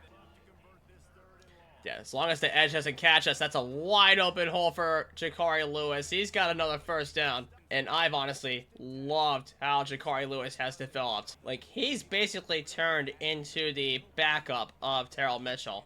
Like, it is absolutely insane how this guy's developed over time. Okay, as long as we follow the pulling guard, we can get that edge. Oh yeah, we got it. Another first and goal at the 1 yard line. Let's try the halfback dive first. We're at the half-yard line. We should be able to make it with Arma. I don't think so. Never mind. That D lineman was uncovered. Let's actually motion our tight end out to the backside. That's actually a great adjustment by me. Otherwise, I wouldn't have gotten anything on that. Yeah, Lewis is gonna get in again. Dude, our running game has taken over right now. And Houston still hasn't done nothing. It's 35-0. And, wait, hold on. Let me do a settings check for a second. Is this on All-American? Yeah, it is on All-American. Houston's just playing like shit against our defense. Like, I don't know what the hell it is. Okay, we're definitely risking... Oh, 2-minute warning. Okay, we can actually put wire on the post. Yeah. He took away that safety. Oh my god. Yeah, there's nothing really much Houston could do at this point, so. A beautiful run for the first down. There's nothing they could do. Oh, way to hurdle. Oh, Jakari Lewis. He's out in the open, and he's in again. What is that, his third touchdown today? And they didn't even score one time. We just dominated Houston. 42-0 in another top 25 win. That was absolutely big of an upset on their turf. But no, that effort from Houston was just straight up embarrassing. Like, against our defense, and that wasn't even our starting running back. That was literally our backup, Jakari Lewis, toasting them. Like, that was honestly embarrassing for them. All right, Ohio. We have no more injuries going for us anymore. Okay, clock in was wrong on Ron Willie. It was the clutch. Okay, we got hometown hero right on Jamerson Salmon, so we got that right. Okay, he's ready to go. So yeah, if they decide to drop, they decide to drop. So we just gotta hope and pray. So Ohio, no injuries are against us right now, besides potentially Terrell Mitchell. But Jaden Walker on defense has a broken collarbone. And how do we lose to Ohio again? Like, what is even the final? Are we really going to lose all of our sims? Again, 14-10. Dude, it's whatever I take over an offense, we do flawlessly. We lose 14-10 oftentimes on a sim. And watch, it's going to happen again against Western Michigan, even though we aren't home for this one. And we should win. Like, I just don't understand this sim system, man. We'll make Diabate the final one for Toledo as a 4-star. Now I'm nervous for these sims, man. Up until Toledo. Now I'm nervous for these sims. Because every time we have a sim, we get nervous. Okay, we did in fact beat Western Michigan. Thank God. And then we get into Central Michigan, which is another game where we have visits on board. Okay, finally Ibarra has a visit coming up. So, you know what? We'll put him on for the bye week in week 10. Try and stack up that visit. So, we'll sim ahead past more games here. And we'll probably get more visits at Central Michigan, who are 1-3 coming up here. Yeah. Again, we should easily win this one. I don't understand how it could be a potential upset. But let's check the final on Western Michigan. Yeah, we blew them out of the water 48-24. See, that's how the offense should come alive. That's how the offense should be against some of these teams. I don't understand how we lost to Ohio 14-10. Like, we should have blew them out. Yes! Okay. We beat Central Michigan. Now Eastern Michigan, team that we lost to last year. Okay, championship. Okay, yeah, we could actually try and sway away Hometown Hero to get a better grade off. Yeah, we could do that. And then we could soft sell on Grassroots. Did anybody drop? No, I don't think anybody dropped. As we get into, I think it's the Eastern Michigan game. So far, our only conference loss was to Ohio, and it was on the road. So we have a lot of road woes right now. We need to fix that. So we did get Ron Willie. And we also got Jamerson Salmon. And yes, how come we got the recruits too? We did beat Eastern Michigan as we get into our next game against 4-2 Ball State, who are actually doing very solid of that game. Okay, 34-7 and 35-14. So we just gotta hope that the home field advantage will not get to us for a minute here. So we got another. Oh no, Diabate's dropping to Maryland. So we have to try. Wait, did we get a sway? It failed on Hometown Hero. You have got to be kidding me. And we may end up losing him out on Toledo. Wait a second. What's his visit week? Okay, it is this week, so we actually could win and get the influence as well. So you know what? We still have a shot to land Kyle Kier here with the sway attempt. And then Diabate. I don't know. I think that's the only sell that we could do because no other grade is good enough for that. Yeah, no other grade's good enough, so that's the only sell that we could do. As for Ibarra, we could do DM here and get 50 hours on him. For Salam, we could do 50. Okay, Trey Ferris and Temple still hasn't pulled away yet. We could pay attention to that battle later on, though, when we get more commits. Okay, we have 3 for Damian Story, but he's still in first place on what it looks like. And Navy just offered Gaston, but I think it's going to be too little too late. So as long as we beat Ball State, we will be just fine with some of our commits. Okay, we did get Cure, so we beat Ball State. I know we did, because how else would we sway away Kyle Cure and get 3 commits on top of that? That is absolutely huge. We beat Ball State, because how else would we be able to get the commits off rep too? That is absolutely big. So now we got the hours to pay attention to some of our other guys. We just gotta hope that Maryland doesn't pull away. It is a recruiting battle. Okay. That's actually quite big. He's almost making his cutoff as we speak. So we just need to beat Toledo because that is in fact his visit week, right? Am I right about that? Diabate? Yeah, it is his visit week. Plus with the rivalry, plus the compliment, we should be in business. We should get enough influence to try and commit if we do end up beating Toledo. Okay, no. Not from what it looks like. So let's actually form the core for the Tulsa game. That's exactly what we're doing here. While everybody else is still in first place. Okay, so we just need to beat Toledo in our last playing game for the season. So far, we've been doing very well in conference play. So we should just make this our orange game like we usually do for the Battle of I-97. I-75, sorry. We should make this our orange game. And then we'll do the away options for Toledo. Alright, Freddie. Let's get you pumped up, bud. This is the Battle of I-75. Okay, yeah. Shakari Lewis over the top once again, and he's got another first down. Nope. Oh, we just threw it right to the linebacker. He literally just sat in coverage. And they scored a touchdown and a 2-point conversion. That is just great. So we just have to just keep on running this damn football, and no holes are getting open for Shakari Lewis now. You see, no holes are getting open at all right now, and that's what pisses me off about this Toledo defense. They're easily able to catch on to any offensive scheme we run, and we're getting lack of rushing production now. Forces us to throw the ball, and it really pisses me off that nobody can get catches around here. Wait, nice cut there by Wire. Nice catch and a nice cut too. Okay, yeah, that is a wide open running hole for Lewis. That's a first down. If we have to, we can take off at Nash too. Okay, yeah, there was nothing. Not even a running lane for Nash to go on. I honestly just peeked that flat route, but we'll take the slant there with Clay. That's a first down.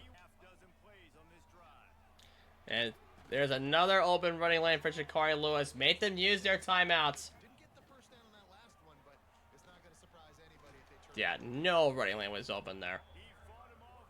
Pretty sure that was on second down. Okay, so it is third down now. We need to convert it into a first down.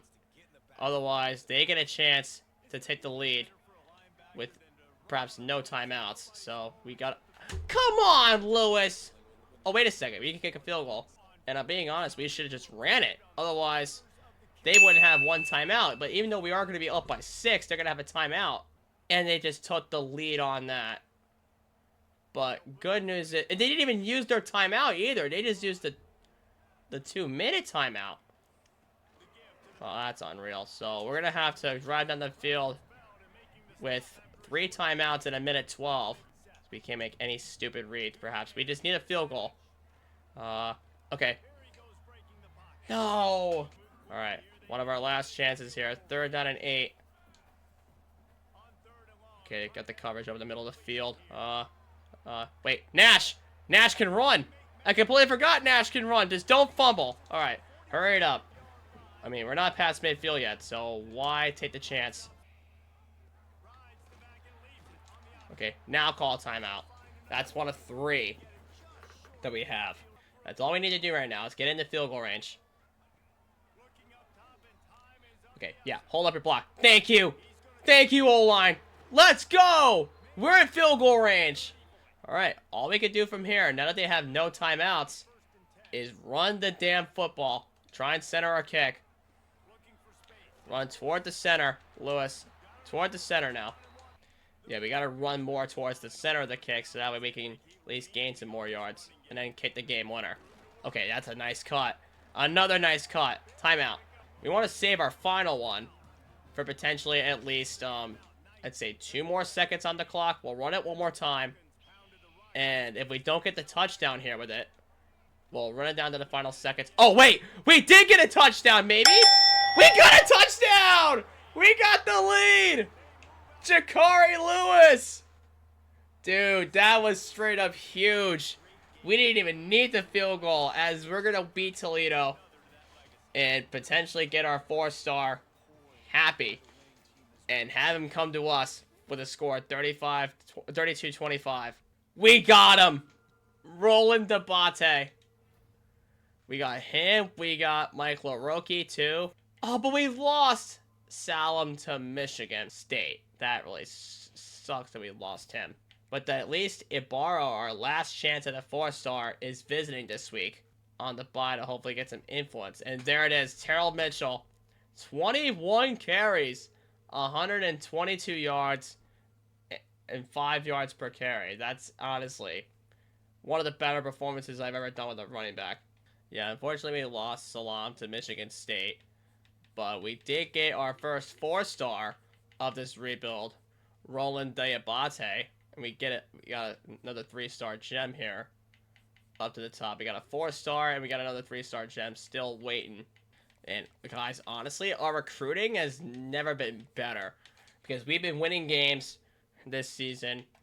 We've been going into any sort of visit week getting wins. Like this has been a almost flawless rebuild that we got so far. We got Roy MacArthur. That's a great pickup. And we're in a recruiting battle with Ibarra for Texas Tech. There it is, ladies and gentlemen. We got our first rank of the Bowling Green rebuild as we get into Buffalo. Alright, so we need to keep Ibarra.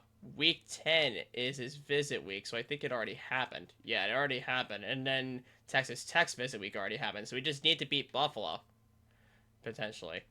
If you want to seal up Ibarra. I don't think anybody dropped yet. No. And no more visits on the table. So all we can do is pitches. So that's exactly what we'll do with Ezekiel Queen, who has all 3. Oh yeah, Damian Story has all 3. So we can finally do a hard sell on him. And Roy MacArthur is another 3-star gem that we picked up. So the only favorite that we have left is Gideon Ibarra. We gotta hope that he commits after we hopefully take out Buffalo. And our overalls went up because of the player development too. So that's honestly quite huge. So you know what? If we win the MAC conference this coming season, then go to our bowl game, we can... Okay, wait, did we get him? Okay, no, we did get Trent Tobias. We may have lost him. We did not! Okay, so he hasn't decided yet. Okay, good. We did beat Buffalo, and we rose up to 20th. And we're coming up on 7-3 Miami of Ohio. A team that has upset us before. 34-7. Okay, 35-29 on Ball State. We just played 32-25 on Toledo. 30-7 on Buffalo. Pretty damn good. And then Tulsa is another game that we got to watch out for. We just got to hope that we go 2-0 with these games here and avoid any sort of fluke losses. So all we got to hope for is beat Miami of Ohio and beat Tulsa. That's the main goal. So I'm just going to keep my fingers crossed that we do beat Miami of Ohio because we already played our 3 games. We played North Carolina. We played Houston. Don't tell me we have lost. Don't tell me we have lost. Okay, thank God we beat Miami of Ohio. I was going to say, I was going to lose my crap if we lost. Okay, Jabari Bawanko actually got Defensive Player of the Week. Okay, it was probably... No, we actually blew him out 39-14.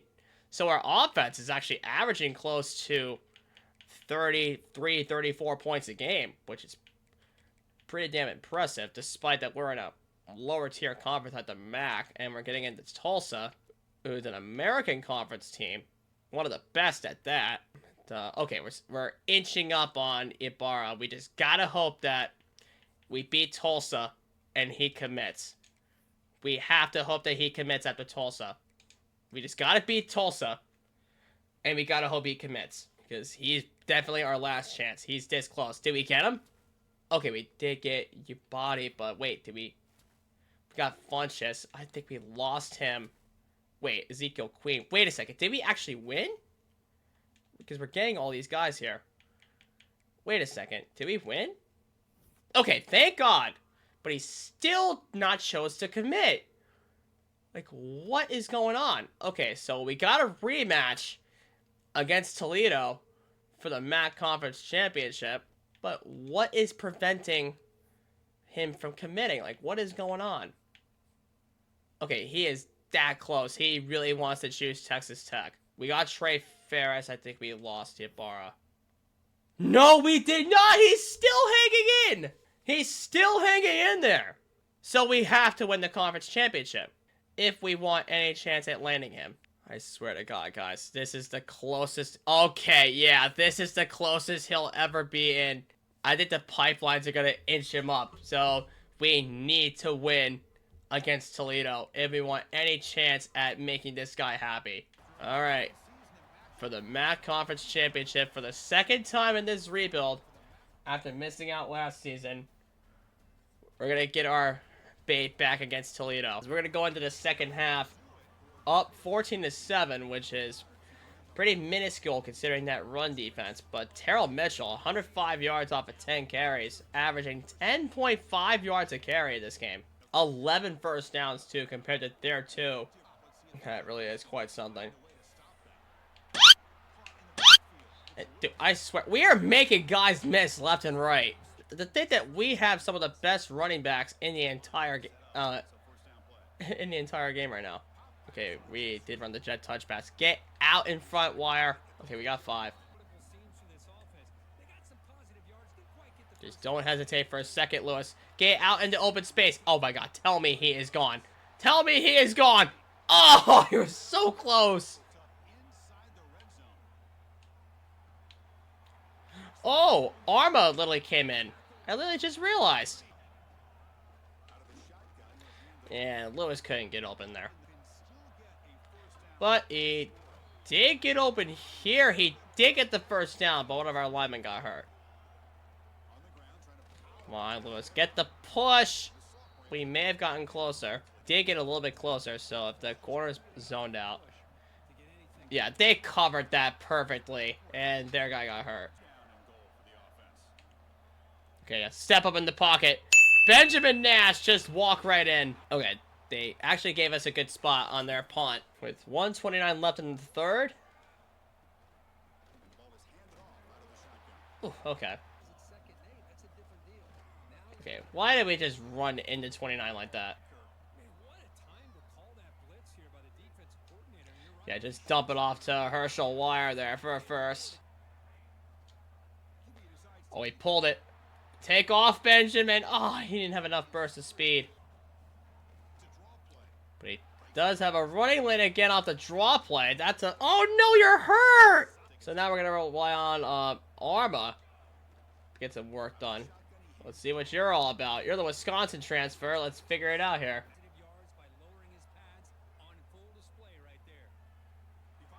Yeah, we're using wire to get a blocker up front. Benjamin Nash has all day to run. Oh, yeah, you got all day to run. Come on, Nash, get up! Oh, you're at the 2. Yeah, and Lewis has all day to get into the end zone. So basically, Jakari Lewis becomes the second half running back, and Terrell Mitchell becomes the first half running back, essentially. As we have 3:56 left to just seal up our conference championship win.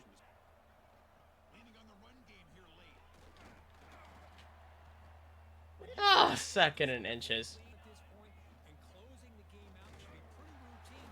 Alright, 1st down and 10. Easy enough.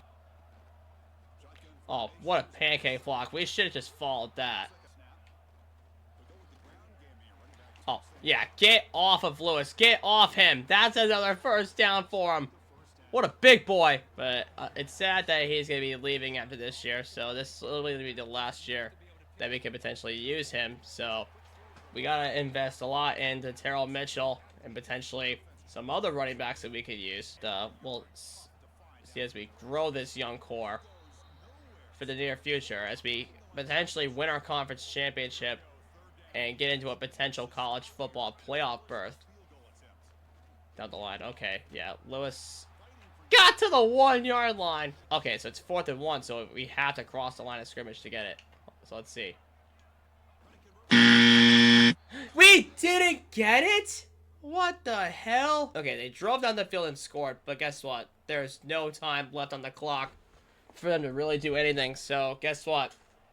We're gonna seal up our 2nd conference championship in 3 seasons with a big run here by Jakari Lewis to seal up a conference championship. And they don't even need to use their 2 other timeouts because it's ball game over. Bowling Green, your 2028 MAC Conference champions. You already saw the trophy ceremony back in 2026. You already know what it looks like. Okay, we got Stephon Winbush, and I think we lost out. Oh my, what is taking this dude so long to commit? Okay, we got the 12 seed. Okay, we got Warren Shaver. It's still nothing on our 4-star. Dude, what is going on? Why isn't he committing? Okay, so Matt Zollers from Tennessee, the quarterback, won the Heisman Trophy. And we're going to get into the 1st round against number 5 seed Boston College. Wow, so Boston College is a team that we have not played yet. So it will be a very, very decent showing if we can pull a win out of our ass here. So let's check the bracket and figure out exactly what we're going to be up against. Okay, so we're going to be up against Boston College, then Washington. Then we may potentially have to face Ohio State in the semis. And then we'll go up against either Utah, Miami, Clemson, Oklahoma, Georgia, Penn State, any one of them in the championship if we end up getting that far. God, it brought us so long. Okay. I don't know what's taking him so long. We only got 1 4-star out of that table, and that was our corner. So we're going into Boston College as a 12 seed of the playoff. And we gotta hope for a win. I honestly still can't believe we snuck into the playoff as a 12 seed. This is basically a similar situation from our Kansas rebuild, where we snuck into the playoff and got in as a 12 seed. So we got to go into the old school turf at Boston College and pull a win out of our ass against a tough ACC team as we end the 3rd quarter up by 10, 21-11. Very interesting score. But yeah, obviously our rushing offense takes over this game against Boston College. So honestly, if we win the national championship, it would definitely be SideQuest failed. It's the 2nd time that's already happened. But the main goal, obviously, we have to accomplish is winning a national championship with Bowling Green. So I mean, we would have accomplished the rebuild anyway by rebuilding them and winning a natty with them. But it's still, I would want to accomplish a side quest every now and then. Okay, yeah. Get out in open space, Benjamin. Take off, Nash. Let's go. Just pass the ball real smart now. And you know what? Screw it. We'll give Terrell Mitchell his 4th touchdown if we have to. Okay, we can't go there. We can't go there. Okay, yeah, just gain something. Yeah, we had no choice but to gain something on that, honestly. I'd much rather have taken the yards to gain instead of, like, taking a sack there.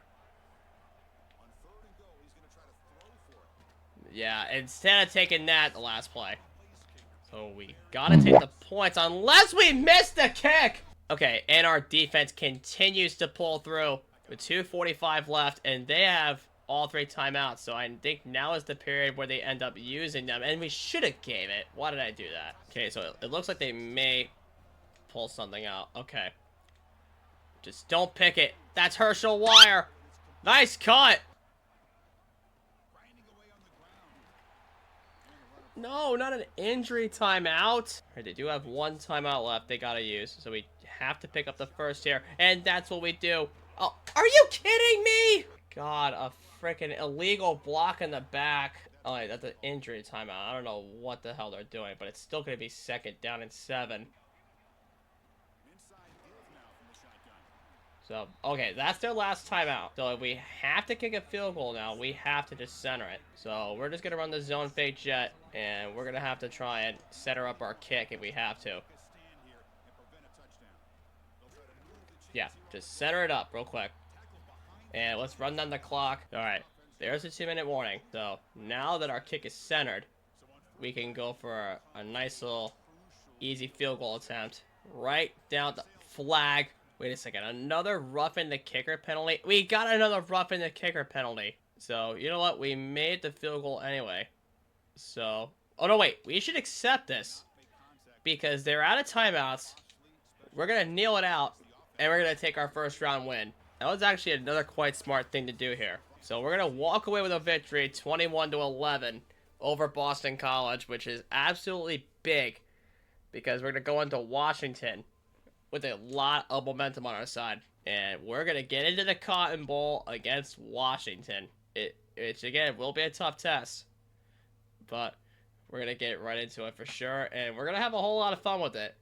But let's check the overalls and figure out how exactly good are they. Okay, yeah, they're going to be way tougher than Boston College was. Definitely. If you're 10 overalls higher on offense than they are defense, yeah, it will be a tough one. But we'll see how they handle themselves out there. All right, Washington Huskies. We're ready for you. Here in the Cotton Bowl. Let's get it on. And we do get the ball first to start. Wait. He's got to beat deep. And he's got it! DeAndre Kraft into the end zone for the first score of the game. Dude, he literally just toasted him. And we got to play the winner of Ohio State and Michigan. So if Michigan does beat Ohio State and Quincy Porter, we could potentially get our bag and our rematch. Okay. Oh my God, that went through both of their hands. Yep. Nice kick. Right on the dot. We're going to go up 10-7, but I don't know how well their offense is going to pan out. Okay, we did get it back. Yeah. Way to hold up your block. Jakari Lewis powers his way into the end zone. I'm telling you, that's a way to stay patient. And we're going into the 2-minute warning. Up by 10. Yeah, hold up your blocks. Jakari Lewis has an opening. He's going to outspeed him. He's gone. He could go all the way. Touchdown, Bowling Green. Holy crap. Coming off the 2-minute warning. And Jakari Lewis just pulled that out. That is a great, great play. We're going to go up by 14. All right, well, we got to pick a different play now because we really got ruined by that false start. Okay, they set the... It's a floater! I know it's a deep shot. Right after catch! Mitchell's in! What a deep shot by Benjamin Nash! And we're going to go on by 21 points. And we got the field goal. We're going to go up 34-10 on Washington. And we just got a turnover. On the next play from scrimmage, we just got a turnover. Yeah, we're literally right at the half-yard line. So we can easily just get in with Nash here. And he gets right on in. And that may seal up the Cotton Bowl. Okay, they did get the score, but it's going to be all but ball game. We're going to beat Washington in the Cotton Bowl 41-24. And potentially seal our fate in the 3rd round of the CFP. It is Michigan. So Quincy Porter got knocked out. And honestly, I hate to do it to my boy, but that's karma. I hate to say it to my boy Quincy Porter, but that's karma for not willing to come to me and transfer. But at least we can get our revenge. We can try and get our bag here against Michigan, who is going to be even tougher. But if we know anything, it's this running game can hopefully put us in the bag. And we're in the Peach Bowl, and it is a neutral site, so we don't have to worry about any stadium pulse. We just got to play our game. All right. Peach Bowl trophy. We want you, and we want our revenge against Michigan for giving us the worst draw we ever had for a bowl game. And we're going to have to play Miami or a surprising 14-0 Utah in the national championship game if we do get that far. But first, we got to get our cake back against Michigan. And we're going to dump it off to Mitchell. Okay, that was a poorly timed cut, but that's okay. Okay, yeah, that's a beautiful draw play set up there against really deep coverage. I don't know why we even have to let them get set. Anyway, we got a huge hole open for Terrell Mitchell. He's going to put it in. And let's see what they do before the second half. They did absolutely nothing. I could never be more proud of this run game. Yeah, as soon as I say that, there was nothing open. Okay, yeah. Terrell Mitchell has a wide open running lane across to get at least half. And you know what? I'm completely forgetting something. If we can take off and run with Benjamin Nash, we can. And that's what we're going to do. We got the first down. Just don't fumble.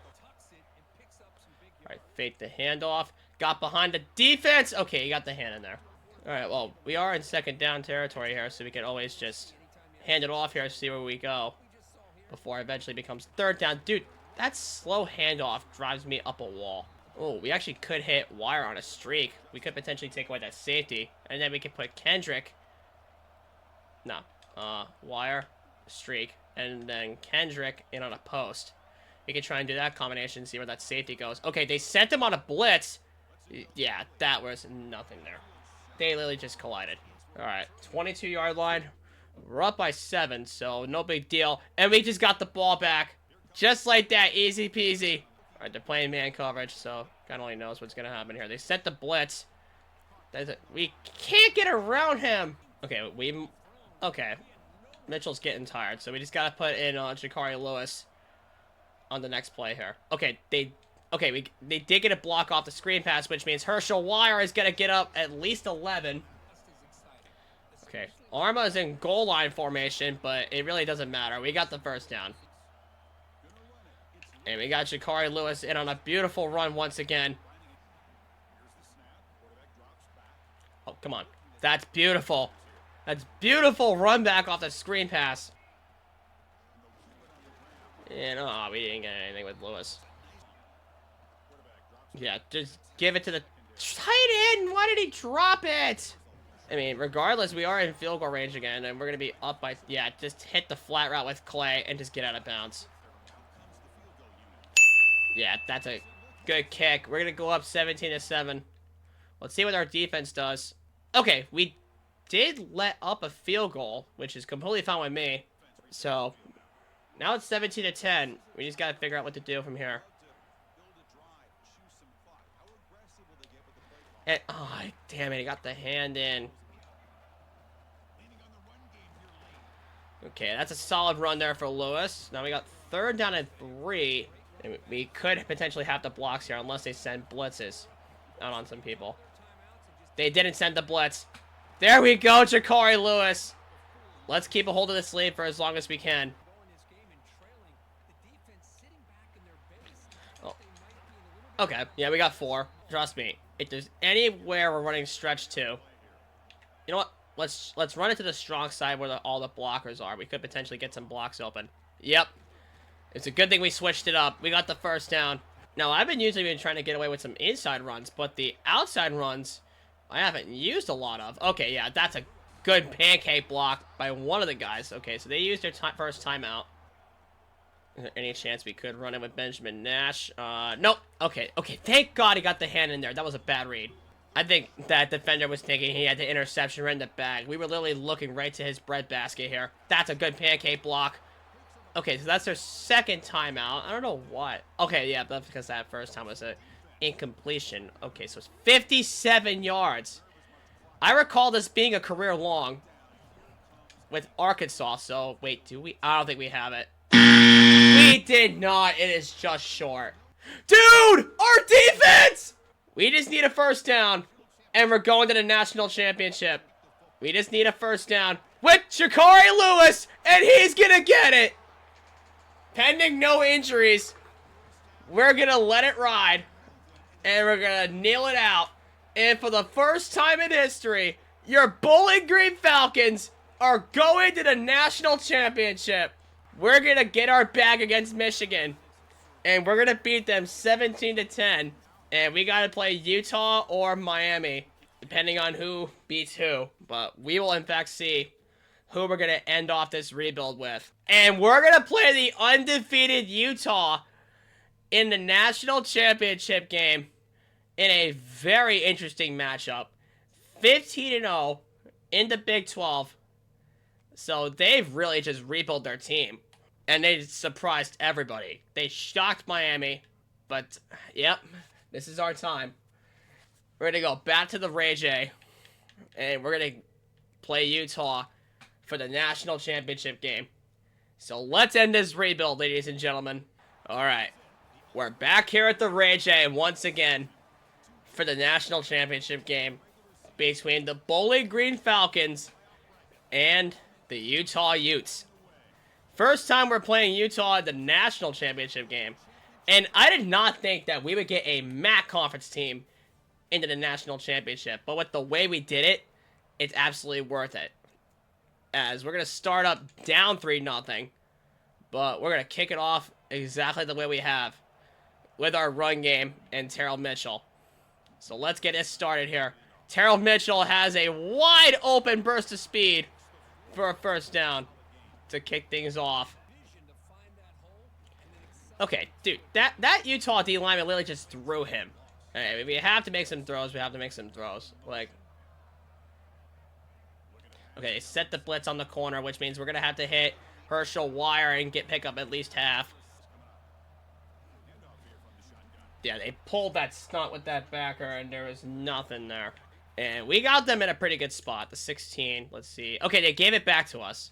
If I'm being honest, had it not been for this solid run game, we would have been out of this national championship game. And if our running backs couldn't catch, we wouldn't be picking up as many first downs. Okay, Terrell Mitchell is still completely fine here, so we can just put him into the game here. And we're going to have him keep on pushing, and we're going to let the clock tick down.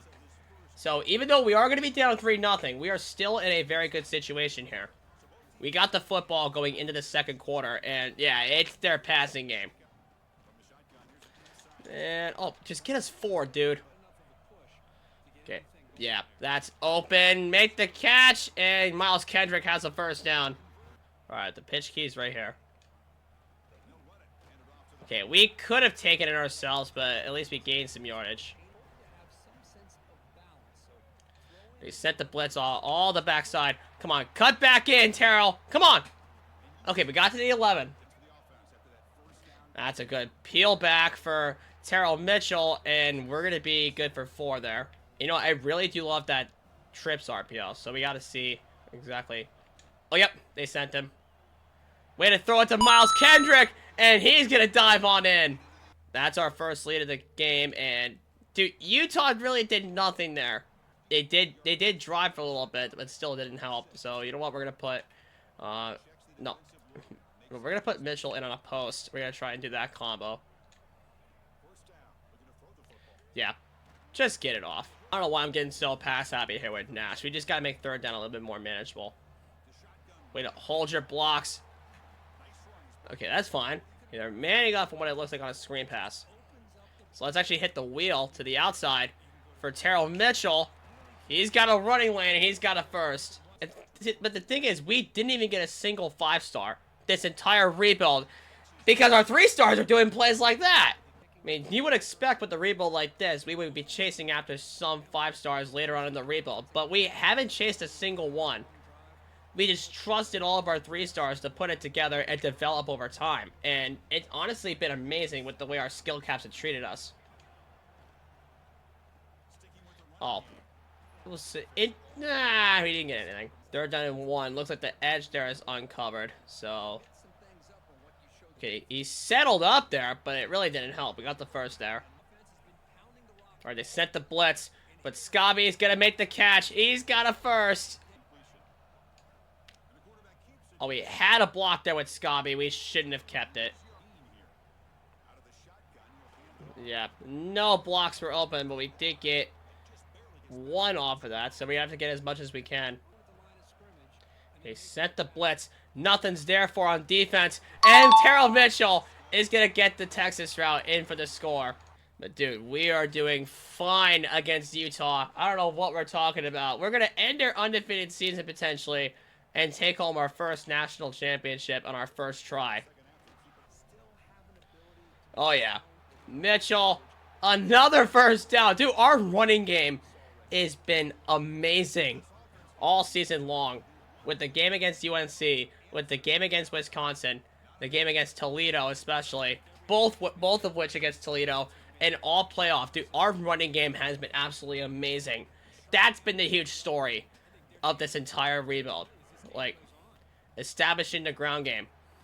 And I had a great recruiting strategy going into the first year's recruiting portal. We wanted the trenches, and we got the running backs needed. And that play really did help potentially secure our first natty, but it's still early yet to tell. Okay, way to make the catch, and he's hurt, so we're gonna have to bring in Lewis. You've had a great year, Terrell Mitchell.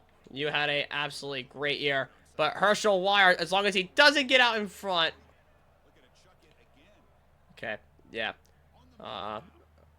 You know what?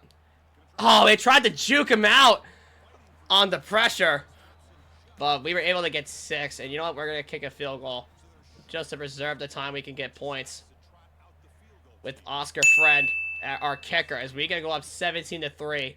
Dude, I swear this defense is so damn strong right now. Just like the Kansas rebuild, they've been bailing us out a lot.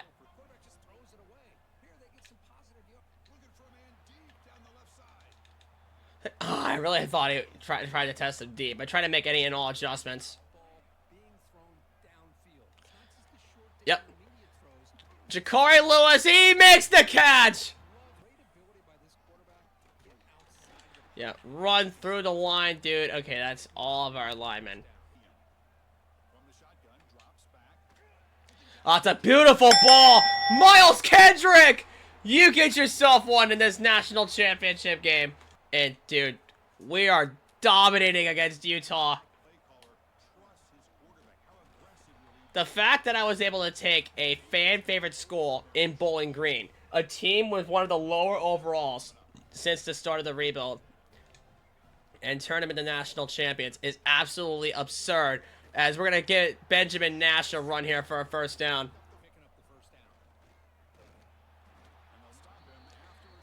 And you know what? We'll pick one more play, and then we'll run it into the 4th quarter.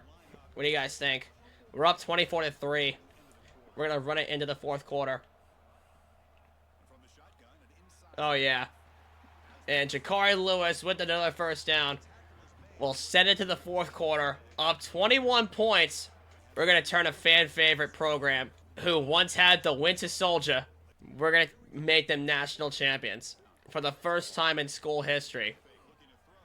It's absolutely absurd how we have transformed this team. And yeah, as I say that, we just threw our first pick of the game off of a contested deep ball. But we're up 21 points. There's no need to be a major concern.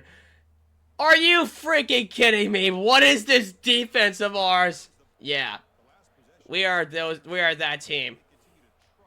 We upset Michigan. We upset Washington. We upset the 5 seed. Boston College. And we got to this point in time. Courtesy of our defense bailing us out once again. You know, we're just going to carry this out up 21 points. Yeah, we just got hit hard. You know, we are center for a 56-yard field goal, so we should try it. Oh! Oh! I swear, our kicking power is not there for a 56-yarder. My God. What is our defense? Bailing us out and holding on to our lead, even through the negatives of this game. And we're going to run it out past the 2-minute. And I don't think they're even going to use their timeouts either. Jesus, he just shredded our lineman there. Yeah, safety set the blitz. Dangerous throw against your body, but that is wide open for DeAndre Kraft. He's going to say, get off me. We are at the 50. And it's past the 2-minute warning. So let's run it out. And let's seal up our national championship game. Let's seal up our natty for the first time in school history. You know what? Let's just run it out. I don't care what happens now. Our run game has done more than enough damage. Yeah, we had no hole open there, but we're going to give them one last chance. One last punt for them to do a chance here. Come on, get there. Get there. Oh, I thought we could get there. We were so close. Okay, it did in fact score, but it's not going to do it. Your 2029 Bowling Green Falcons are national champions for the first time in school history. And there you see it. A fan favorite program is finally won the big one. Courtesy of yours truly. And there it is.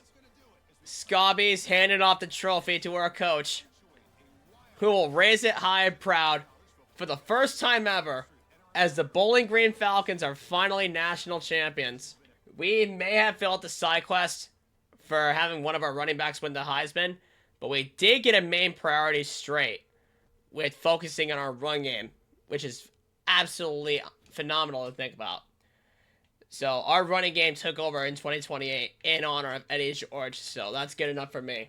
So we definitely failed our side quest, but it's okay. Our main goal was to rebuild Bowling Green and turn them into national champions, and that is exactly what we did. Okay, turns out nobody got drafted.